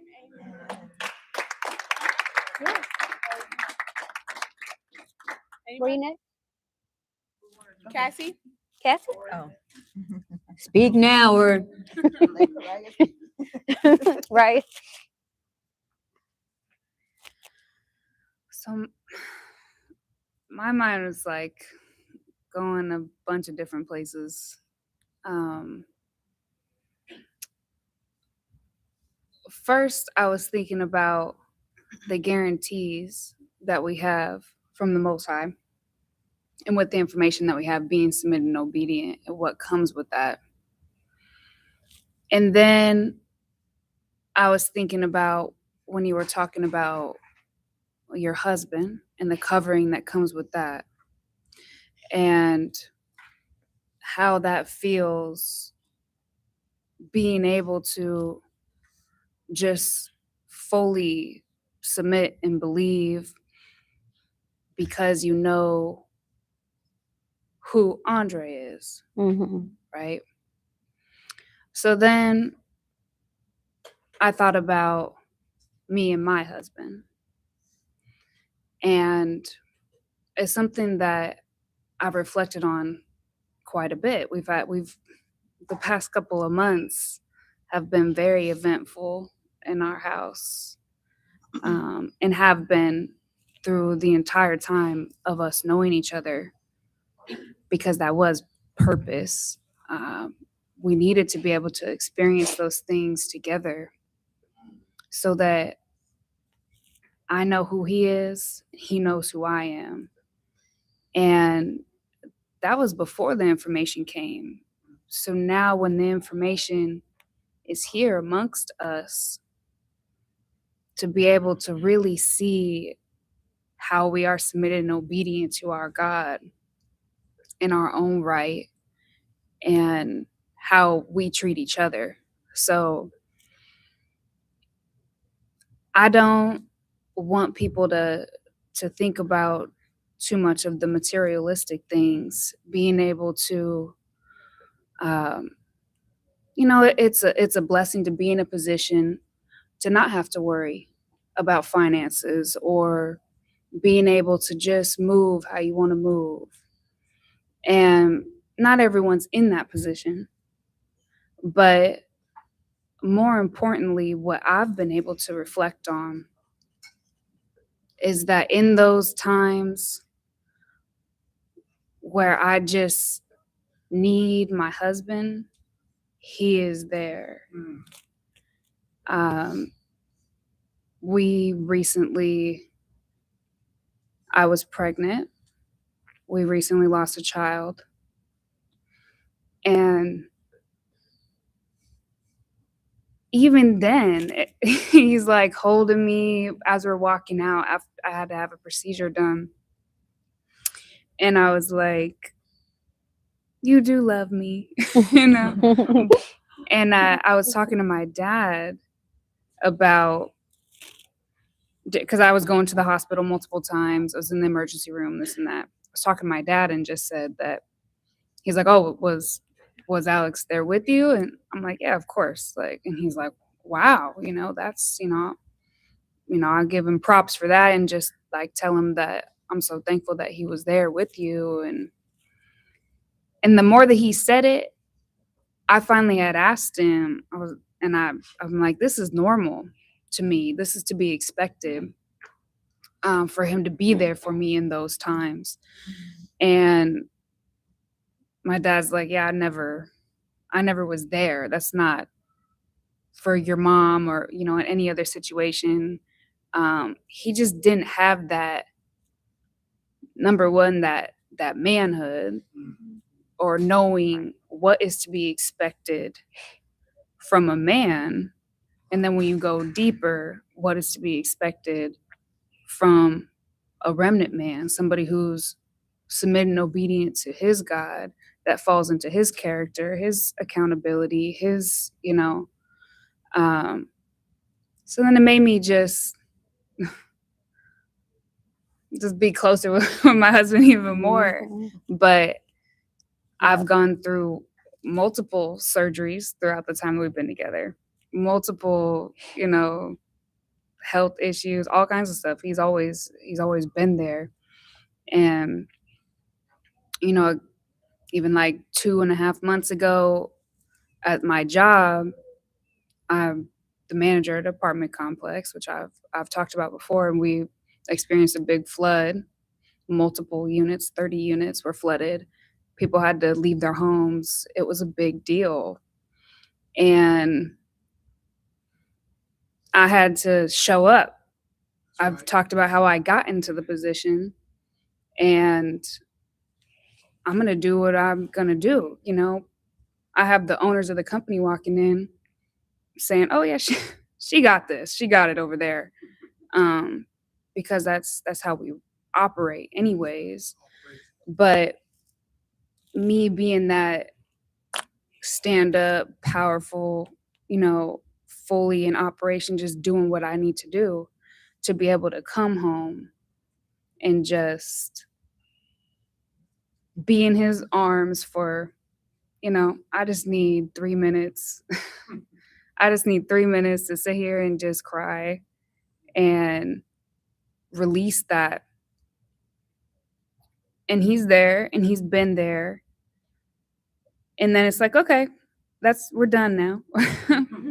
Pick yourself up. You cry. You got that out. Now, stand up. It's over. What do you want to eat? What do we do and move forward? So it's those kind of things that I look at, and that a woman watching this should look at.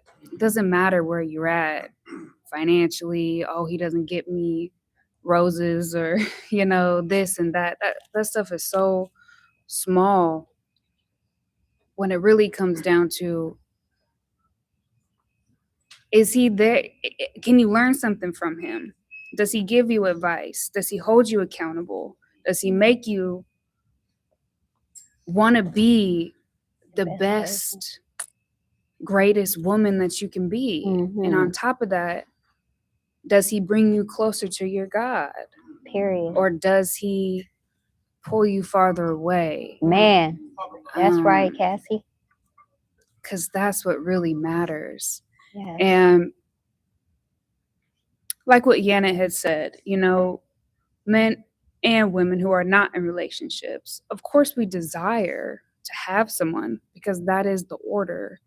That's how the Most High designed us to be, was to desire that helpmate, that person. And when you just know, and you fully believe in the Most High, he's got you. And if you don't have that person yet, that means that something else that you got to work on. There's something else that's not fitting together.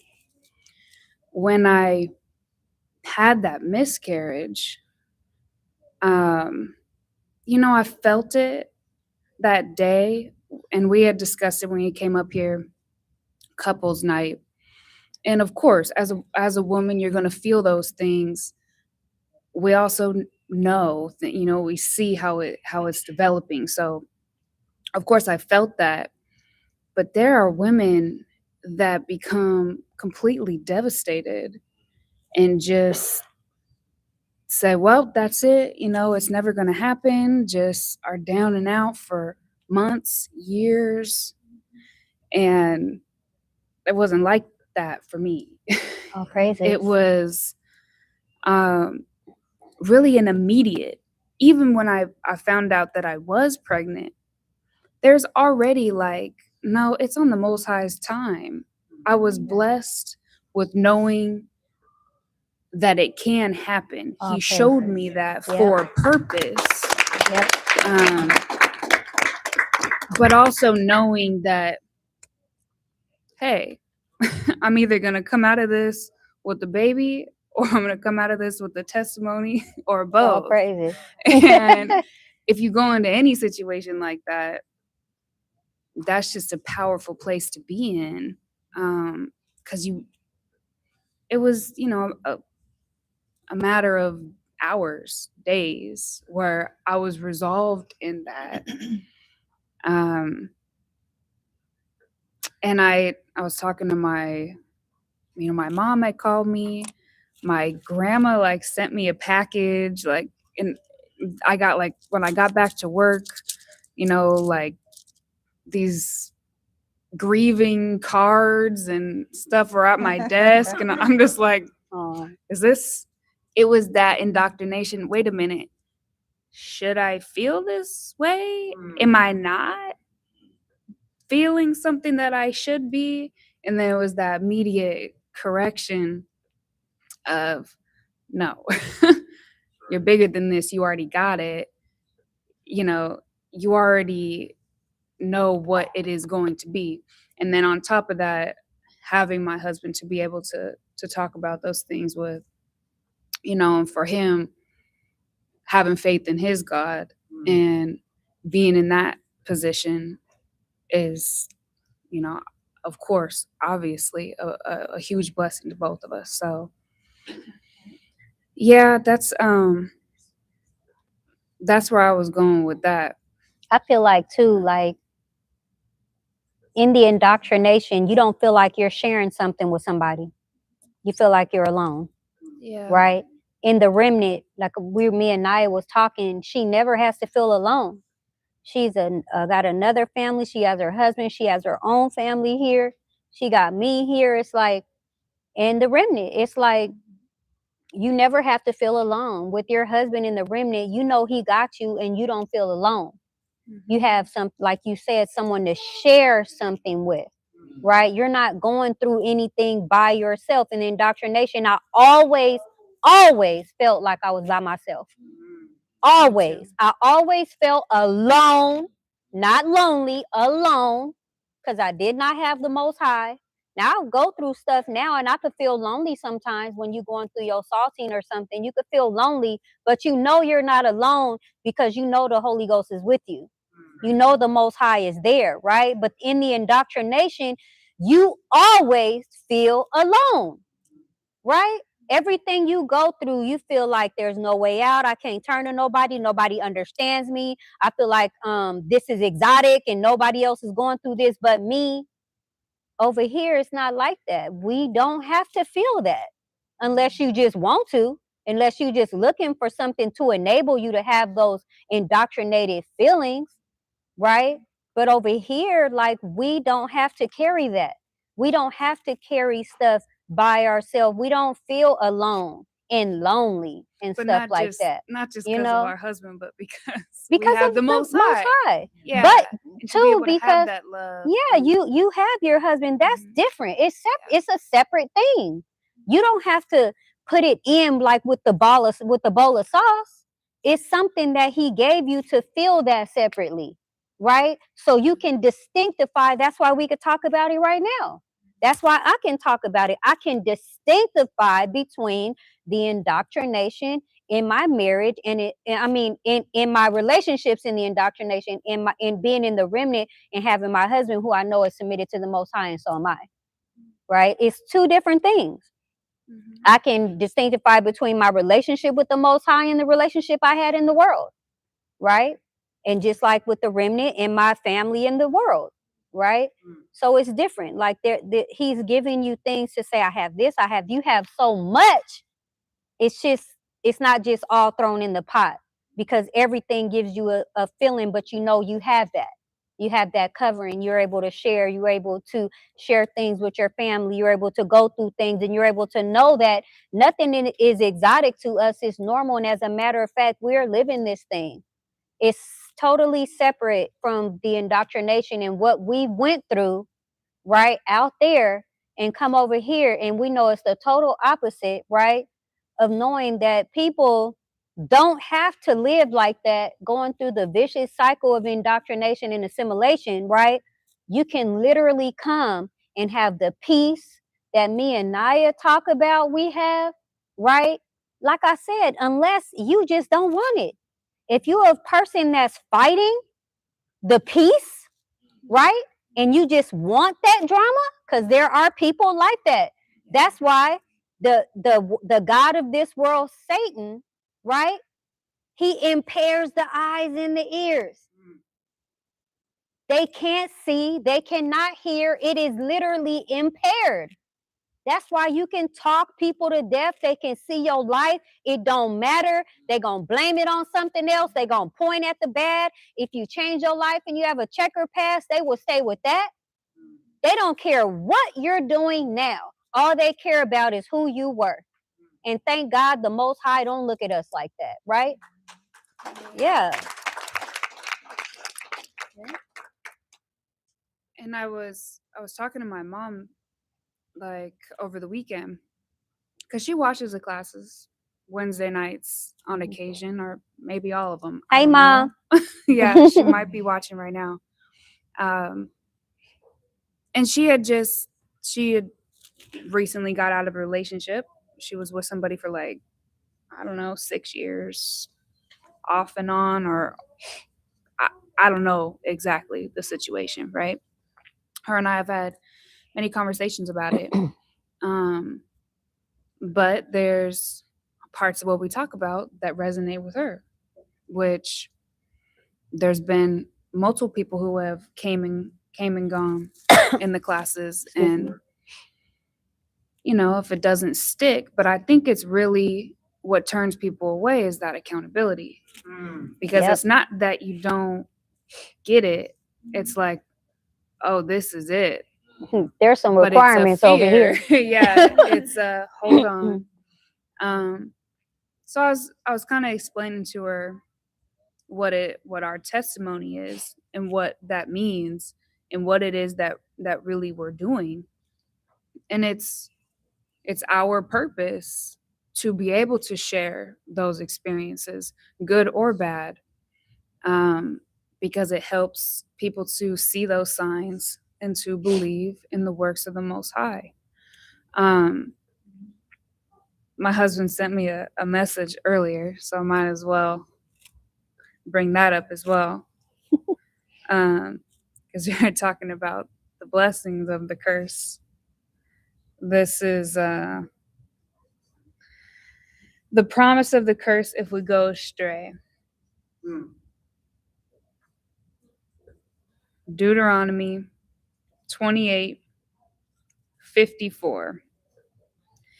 Even the most gentle and sensitive man among you will have no compassion on his own brother, or the wife he loves on his surviving children. And he will not give to one of them any of the flesh of his children that he is eating.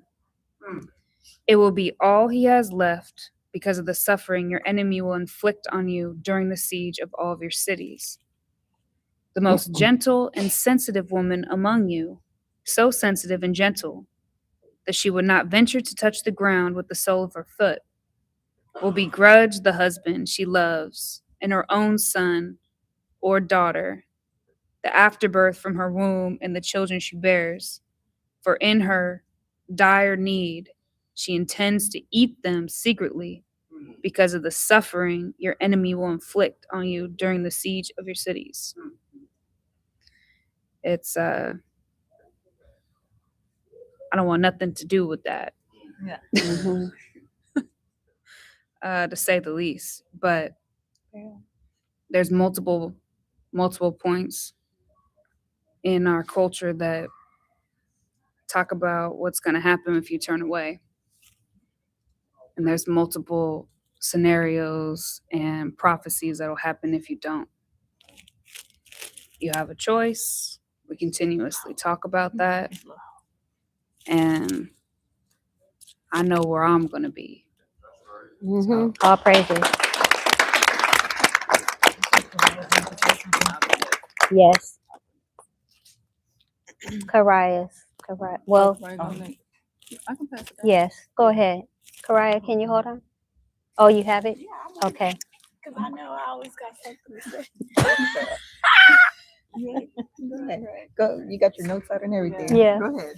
Okay, so listening to everybody's testimonies, the other day I got this and I wrote it down in my notes. So I'm gonna just tell y'all the scripture first. 2 Peter 1:5. For this very reason, applying your diligence to the divine promises, make every effort in exercising your faith to develop moral excellence. So, with everybody's testimonies, I see that you guys are exercising. You're exercising your faith to develop moral excellence. And in John 11:40, Yahushua said to her, "Did I not say to you, believe in me, you will see the glory of God," the expression of excellence. So what you're developing is the submission obedience, the God inside of you. You're adding to it. The more and more you're inside of this information, the more and more you take in the information, you're adding to your excellence. All praises. Matthew 5:16. Let your light shine before men in such a way that they may see your good deeds and moral excellence and recognize and honor and glorify your Father who is in heaven. Let people see your receipts. All Let them praises. see your light shine. Let them see you. Show Yes. them who you are. Show them the God inside of you Strong so God, that they that's may right. honor God too. Yes. Because when they see the receipts, when they see when they see God working with you through you in your life and stuff, they're gonna be like, hey, I want that too. Like, I want my light to shine too. Why isn't my light on? Like, and so yeah. So what I got from that though, hearing everybody's testimonies and stuff, everybody's lights are shining differently because everybody's going through different paths in life. You, like right now, when she said that you may find a man who will see the God in you as a godly woman, of course, because your light may shine brighter than theirs, so it will attract them. Maybe that's maybe how you can get your man, or Your husband. your husband. Maybe they see your light, they like it, they're like, oh, I'm attracted to that, because that's how you get a remnant man. Your beauty and all that doesn't really matter. What attracts is your faith and your fear before the Most High. So yeah, that's what I got. Yes.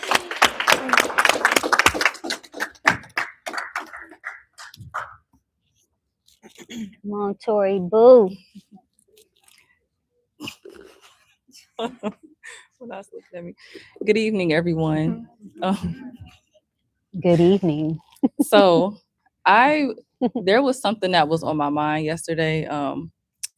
So when I was in high school, well, I went to different high schools, so I know lots of people. And as I've gotten older, a lot of these communities have sort of blended from different parts, like they've all blended together, and they were completely separate districts. And so a girl who was a part of one of those districts, she had committed suicide yesterday.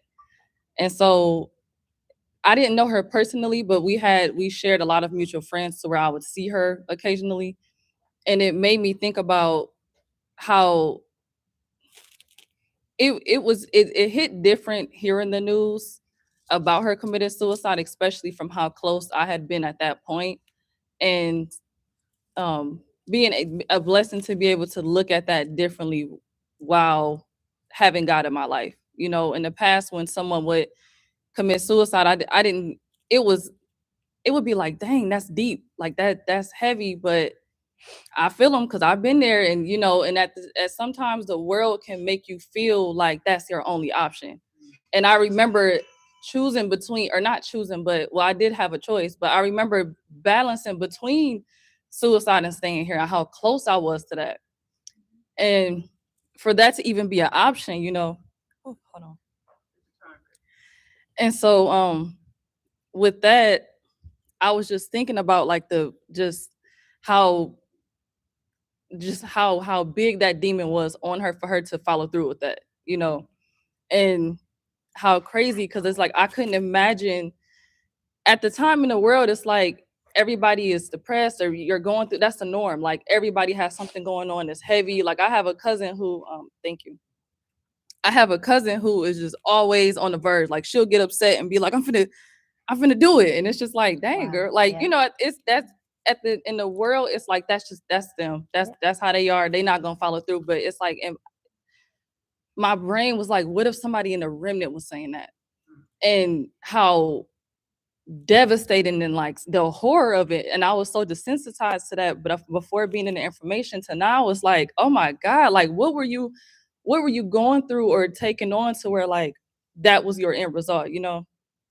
And it was a blessing that you know, it wasn't meant for me, but just knowing how that is a real thing, you know, that is a norm. And this girl, you know, it seemed like she had things where, you know, in the world I once would have wanted. You know, she was big into content, making content of the year, like, or creator of the year, like just these different things that when I was indoctrinated, I wanted for myself, but I was just too shy to pursue it. And so you look at it and it's like, you would think that they have everything, but you realize that without God in their life, you have nothing.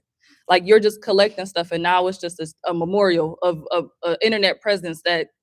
That's it. Like that's all you have is just videos and a plaque that doesn't matter anymore because you're not here. You know, and that's what we at the time in the world. That's what we worship, or that's what I once worshiped. That I used to want stuff like that. I used to want to have high-rise apartments and this and that. And so it's like, you know, making the jump, it definitely it stripped me from everything, and I was able to rebuild my foundation based off faith. And you know, I had did an interview with my brother, and I remember, or I said in the interview that at one point in my life, I used to be like, where I'm gonna get the faith from? Because that's an excuse. Like, you want me to just move off faith, and it's not a real thing. That's just, I'm putting it off on somebody else, but who's gonna pick it up? Because I was used to taking care of everybody's problems. So in that world, I was the one picking stuff up.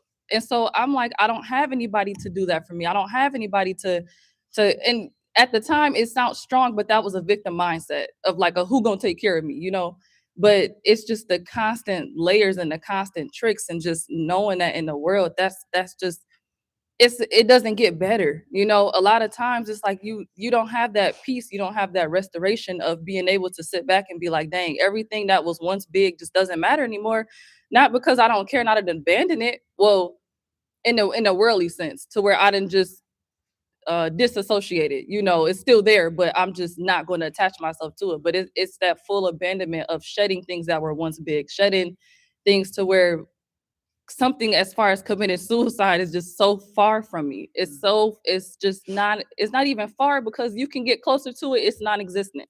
That's important, you know. And so it was just weighing heavy on me hearing that, and just, you know, just the constant reflection of me being grateful, just being grateful of, you know, because there's been times where I was that person where it seemed like I had a lot, and I was on the verge of suicide, and you know, I would have people looking up to me, and I'm like, that don't matter. Like, I'm strong, but it doesn't matter. I don't care what you thought I've overcame, and I don't care about any of that. And so, you know, it was just that reflection of that milestone of when you're operating in this just it just feels like a norm, a daily norm to show up. It doesn't, I'm not doing remnant duties, I'm just showing up. But that coming to mind or seeing that just online from everybody posting it yesterday just made me, it was just that check-in point of me thinking about that woman who I once was, and also being grateful that I was able to get her help. I was able to, hold on. But I was able to see it through to where I can talk about it in the past tense. And, you know, people out there, remnant who are listening, people who are curious about it, it's like that just shows that, you know, a lot of us, like my sister has talked about it at times where she's contemplated suicide. So out of 4 of my dad's children, that's already 2 of us that have considered that thought. My mom has, you know, that's like, so out of a family of 6, 3 people have considered that. Huh?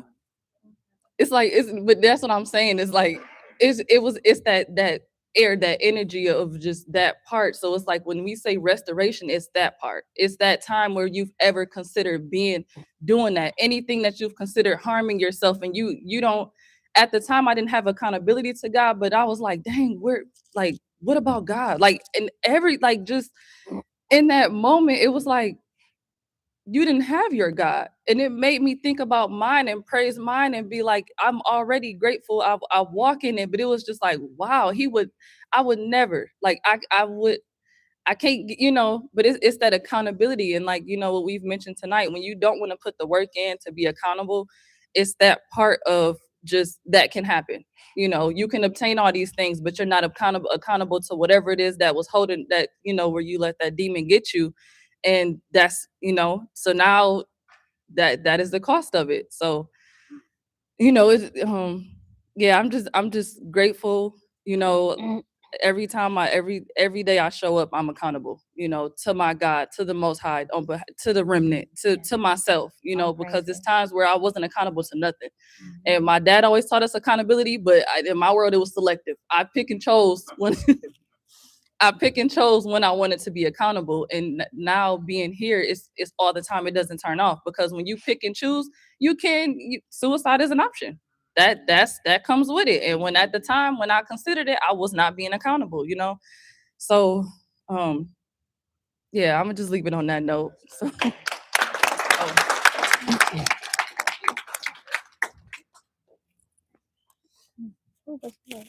kind of wanted to go back on what Dub was saying about, you know, how people could, like, in indoctrination, you could feel alone. You feel like you ain't got nobody, you know, especially when you don't got the Most High. You will feel like that, right? And sometimes even when you do have that support, but because you want to have that mindset of like, but I don't have what I want, I'ma still feel lonely. Because there was a point in my time where I was feeling like that. Like, the Most High put me in a good place. Yeah, I'm still sitting on this couch pregnant, feeling alone, because I didn't have what I wanted. And that was, you know, my son's dad, because he was incarcerated.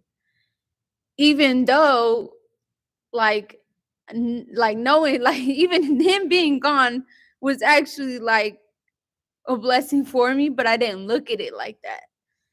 And so I felt alone, and I always felt that loneliness, knowing I got drained up and knowing I have the Most High.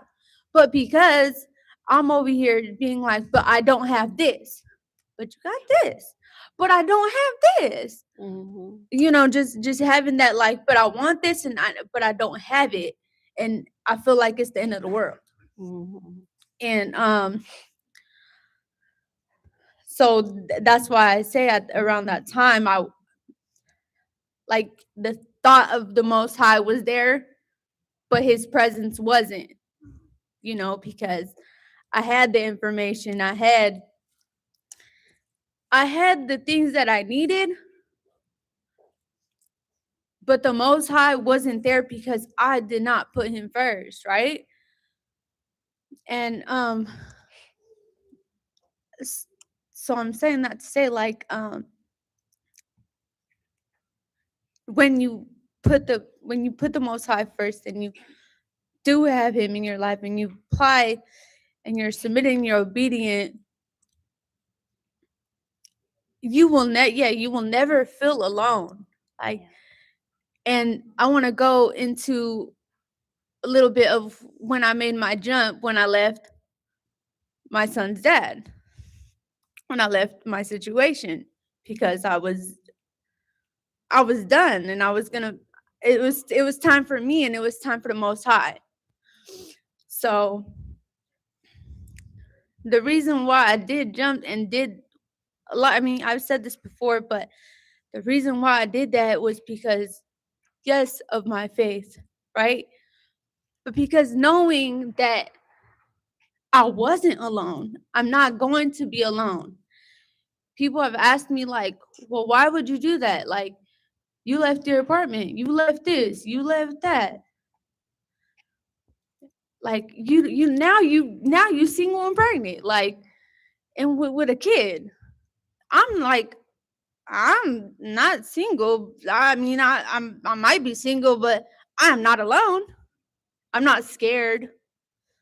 Like that, knowing that I had the Most High with me pushed me to a point where it was like, okay, it don't matter what I don't got right now, because I'm gonna get it. So I know, like, I will never feel that loneliness again, right? Because I have him. And like, I'll be reflecting on that a little bit, like, okay, after I'm in my jump, like, there's so, like, my family just got bigger, right? And that's one thing, like I mentioned before, that's something I've always wanted. And at the time when it was given to me, I still didn't look at it like it was a blessing, but I didn't look at it like that. I still felt alone. And now that I look back on it, and I look at it now, and I'm like, dang, hold on, my family got huge. Like, you know, like, it's just amazing, right? But like, knowing that everybody who I consider my family now, as we're all under the covering of the Most High, and that alone just feels good. And that alone is like, okay, we are not alone. I'm not alone. My kids are not alone. We got the Most High. But yeah, I'm saying this there is a reason why I brought this back up, and I cannot remember right now. But Pregnancy brain, yeah. Pregnancy brain, literally, like. But yeah, like I said, going back to that, like, just having that, I had the enemy in my ear so much, because at that time, when I go back, if you really look at it, there was times where I'd be like, you know what, I'm so glad, like, I got this, you know, I got Dove, I got Dre. They're giving me this information, like, but then here go the enemy, like, but you don't got that, like, you don't got your man. You want your man, like, that's what you want, right? And I'm like, yeah. You want this, you want that, right? Okay, yeah. I do. You're not looking at the blessings, you're looking at the things that you don't have. And I'm like, yeah, I'm here, but also now I don't have this. Like, now I can't get what I want. Like, I'm looking at it like, how do I put this?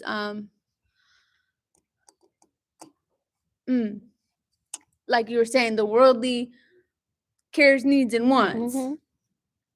I'm looking for that.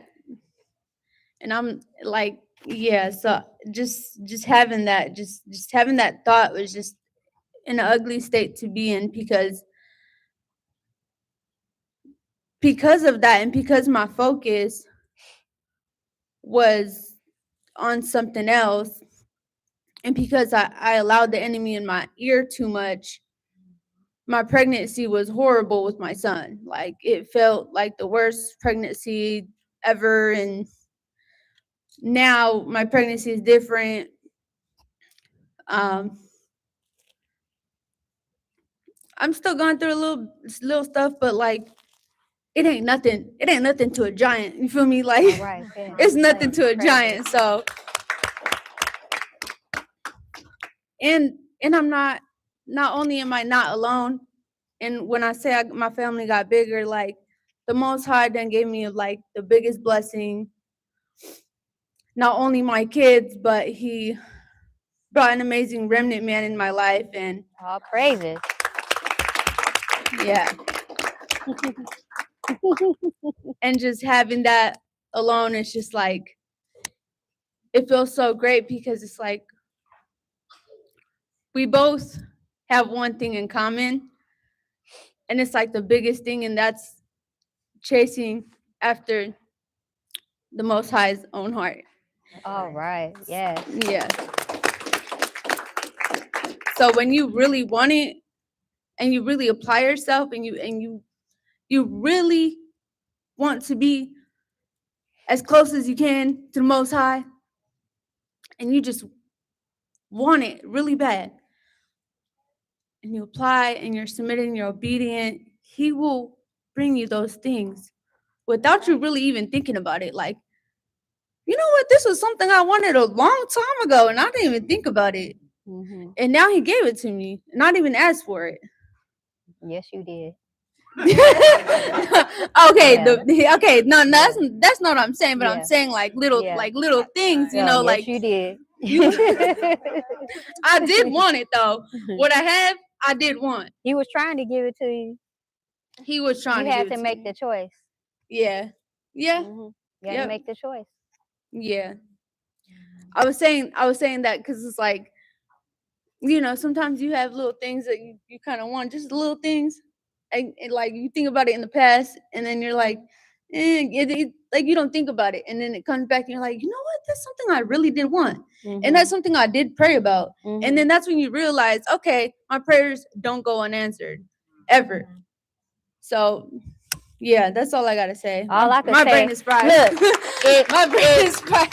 if you called it a little thing and you prayed about it, it was a big thing. Oh, it was a huge thing. Yeah, you know what? You Yeah, don't you're pray right. to the It's Most not a High little about thing. something little. Oh Yeah. Lord, please give me this little purse. Oh Lord, please give me this. Not the little No, prayers. uh-uh. No, yeah, you're right. No, You're right. Yeah. if you pray to the Most High about something, oh, it's big. Oh yeah. Yeah. Yeah, you're right. Mm-hmm. Yep. Mm-hmm. Who's next? All praise. It's Sammy's next because she was before Julia. Just 1 second. I just want to touch on one more thing that I was talking about with my mom, because I don't want to say too much because she might be here one day sharing it herself. Mm-hmm. But when I was talking about the relationship that she just had got out of, there was multiple conversations over the past couple of years. And then when I came into the information, that's like, you know, the Most High is showing you these signs, and you're continuing to overlook that and continuing to go back. And as I got more into the information, I'm sharing with her that those consequences are going to be even greater every single time that you do choose to go back, because you know, and you know that it's not right. But I was thinking about it because she said multiple times that, you know, she just doesn't want to be alone. She wants to have a partner. She wants to have somebody, which, like I said before, of course, we all would desire that. We all want that. But you're over here spending your time, your energy, your effort, your mind, and giving up something when the Most High wants to bless you, and you're continuing to delay that blessing by spending this time over here doing this. It could be in a relationship. It could be in, you know, you're over there sitting at the club drinking every night. It can be multiple scenarios where you're over here just wasting your time when the Most High wants to bless you, and you're continuing to delay that. So I just wanted to touch on that. Mm-hmm.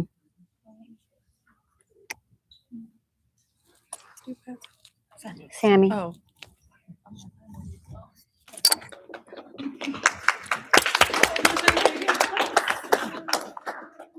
Okay, so I want to start off reading a scripture. I'm going to read Ephesians 5:22. Wives, be subject to your own husbands as a service to the Lord. So when you have a remnant man, I'm talking about Kivante. Key. Just seeing, I've always, back when we met about like 8 years ago, I always felt like there was something different in him. There, I would look at him and it was like, okay, it's like something a little bit different in you. And I always felt like there was potential of something. So now, getting into the information, getting back to our original culture, getting our remnant mind, our consciousness open and developed, and me watching and seeing him live that and not just speak it to me, wash your woman in the word, like I said, and him making that transition, the jump first. That's just, now I know it was the God in him. And me seeing him live that, and then bringing that to me, pulling me from the indoctrination into the information, like that is such a valuable thing to be given from a man. It can't be bought. You cannot buy the information. I mean, you could get in the classes, but Right. that's your eternity right there. Like that's your relief that you're going to have. So just, like Dub was saying, like that admiration, that like love that I have for him. And it just continues to grow as I see him. As I see him like operating and like living that thing, and just to know, there won't be any deceit, like, that transparency that's there. And just seeing him testify every week, I'm like, yes, you go, like that's my man. Okay, too good. But also I do want to like kind of pivot. Love you. But this is ladies' night, okay? Let's not forget about remnant women and how we are, okay? And our virtue and our beauty. Period. Okay, so we are also to be cherished, and just know that the Most High don't play about us, okay? He will kill over a remnant woman. Thank you.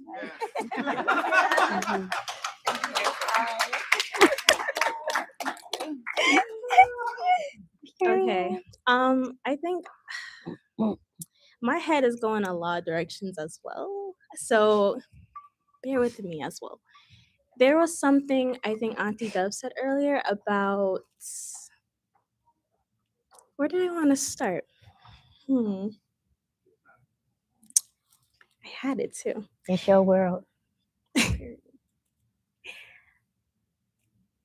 my God, there's so many things. Okay. I wanted to talk about me in the world. That's where I wanted to start. Oh my gosh, I'm going blank right now. Hold on. How I do is just going in a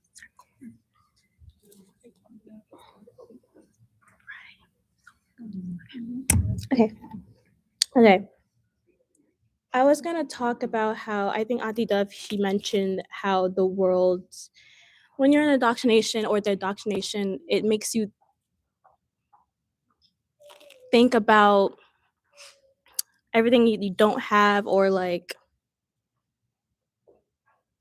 how I was trying to say it back in the world. There was a point in my life where I was devastated, because I would constantly think about, like, always just rushing, always thinking about, I gotta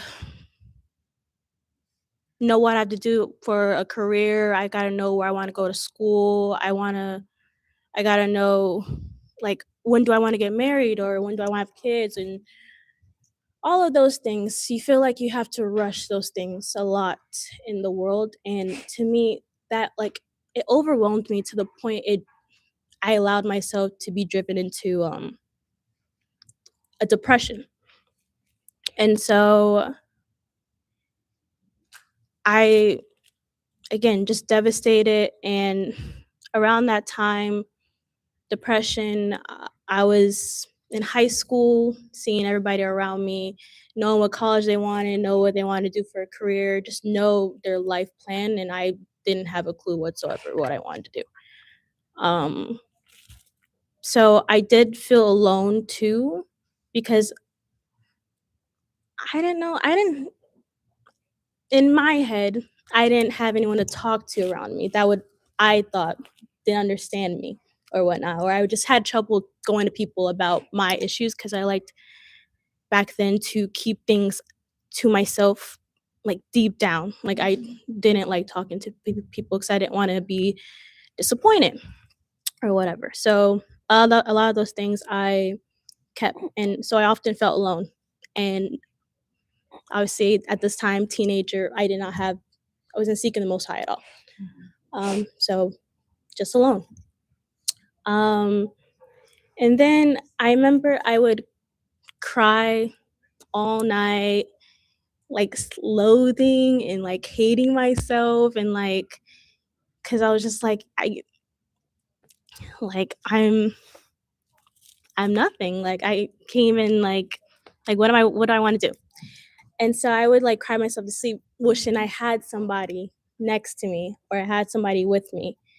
And so a couple of years later, or a year or two later, I met this guy.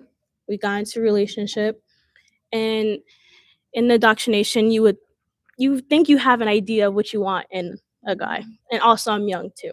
So like I didn't know, but at the time I thought I knew what I wanted in a partner. And so he, in my eyes at the time, met what I thought what I wanted in a partner. And I remember a specific day where we was on like the phone or whatever, and I was praying to God. I was praying. I was like, God, this guy, I think he's the one. Please don't allow him to be out of my life. Like I remember actually like being on my knees praying and praying because I finally thought I found somebody. I finally like thought like I wasn't alone. And knowing the information I do now and looking back at that, the Most High, he don't care about all that. He don't care about you praying, begging to keep some person in your life. If that's not if that's not the life path he wants you to go on, or he's prepared for you, he's not gonna allow. Like it don't matter. It don't matter all the crying and stuff. It doesn't matter. So like a couple months later, we break up, and again, devastated.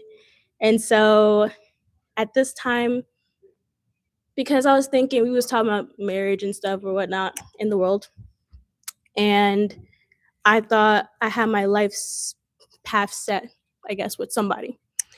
And then with saying this, I want to just kind of make it forefront that the Most High, like we was talking about Adam and Eve, he does things, he has a purpose for every single thing, everything. Because with doing that and him removing that person out of my life, and I'm thinking that like, I'm not understanding why, like he was the one and da-da-da-da. What came after that, again, just everything's on purpose, and he does everything in perfect timing as well. And so after that breakup, a couple months later, I meet Raphael. And we're in the world though, but as a man in the world, even without information, he was a man of like there was something about him, right? That like I could not figure out what it was. I was not used to his personality, his like just strong, like masculine, like personality. I wasn't used to that at all. I was used to no. I was like used to like like doing all the planning, like basically being like what the man supposed to do in a relationship, being that. But he was everything the total opposite. So I would always say I didn't know what attracted me. Oh, not what attracted me. Hold on. I didn't know what, like, I just couldn't. What What's the attracted you? word? What attracted you? There's a better word though. I An would think. attraction? No, it's like What drew you to him? drew. Okay, I want to say like that. Yeah, Mhm, what drew me to him. Yeah. And he was a man of like principle, of rules. I was not used to all of that, but there's something in me that I never. And this was a new side of me I never met either. Like my more feminine side that he brung out of me, and he was the only one that ever brung that out of me. Ever.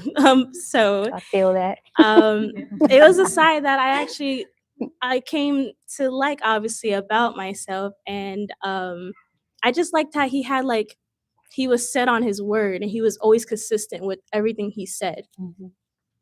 So just that's at him outside the information, but going into his information, I'm just hearing everybody talk about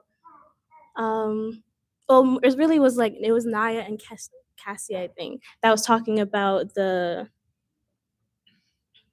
why is that blinking out? Oh my God. Guarantees, thank you. Talking about the guarantees. And one thing popped in my head. It was when I first got here, and one of the first things my husband told me was he wants to take his time with everything. And like I said in the beginning, the world makes you want to like just wants you to rush everything, like rush everything, rush even getting into a relationship, rush having kids, where you're not even like, just rush everything. And so, and also worldly relationships too, it just makes you, like I said, I feel like I was doing the, not man role, but like I was doing what I would think a man should be in charge of or doing and whatnot. But with those guarantees and having a remnant man, I'm just ever so grateful. That's what I'm trying to say.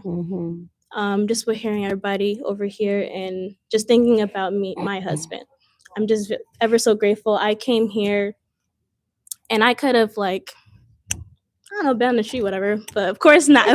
But I came here and he was here already. He had the place ready, a place for me to obviously be with him and everything. And praises. He set up a whole little night when I first got here too. It made me feel very special. Yeah. And he takes he takes care of me. I'm not used to that. I'm not. But because of those guarantees, because of the seal of the remnant man, I mean, it's expected. So all praises. Yes. I'm just saying I'm ever so grateful for my man. So yeah. But that's it. Yep. All praises.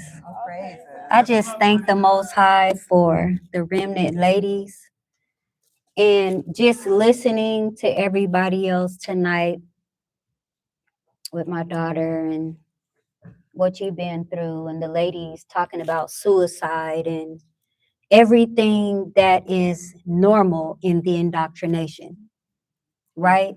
Like when you're in the indoctrination, you don't feel like it's normal. You feel like it's exotic. But over here, we look over there and we look different, right? Because we've been there.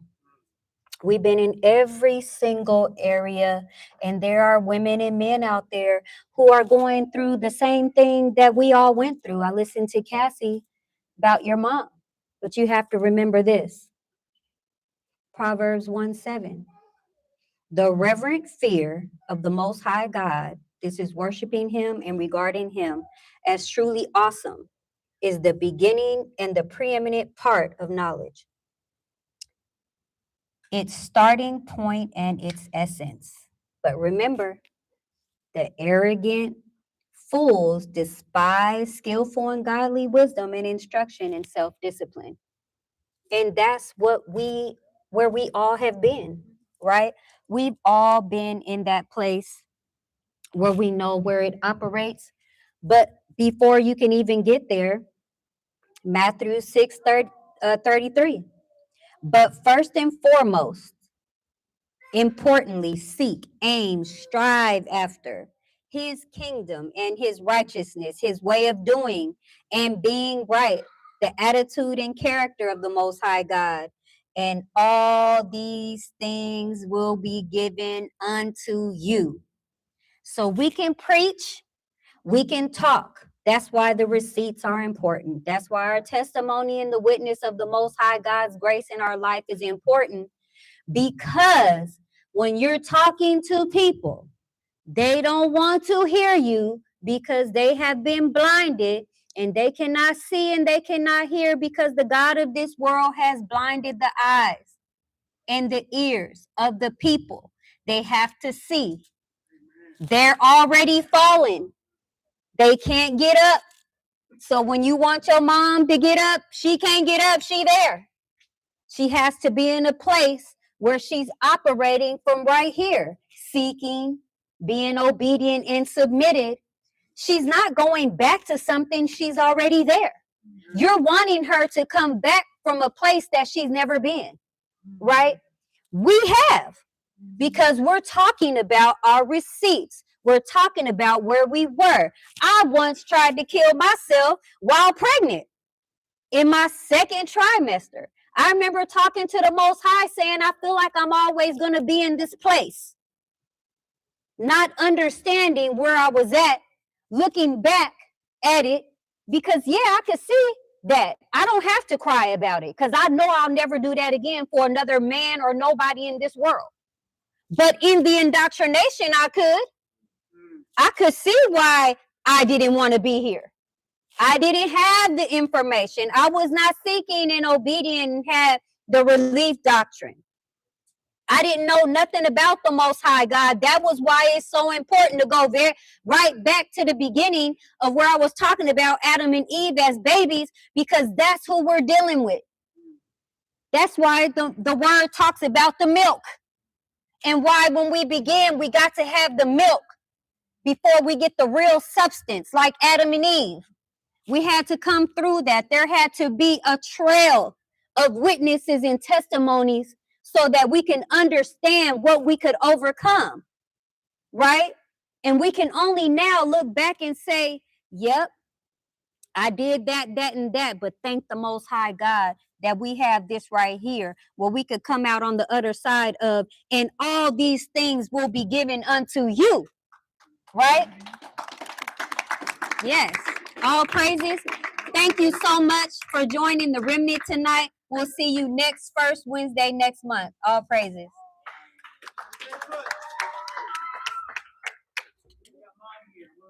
Oh, yes. I meant to say that too.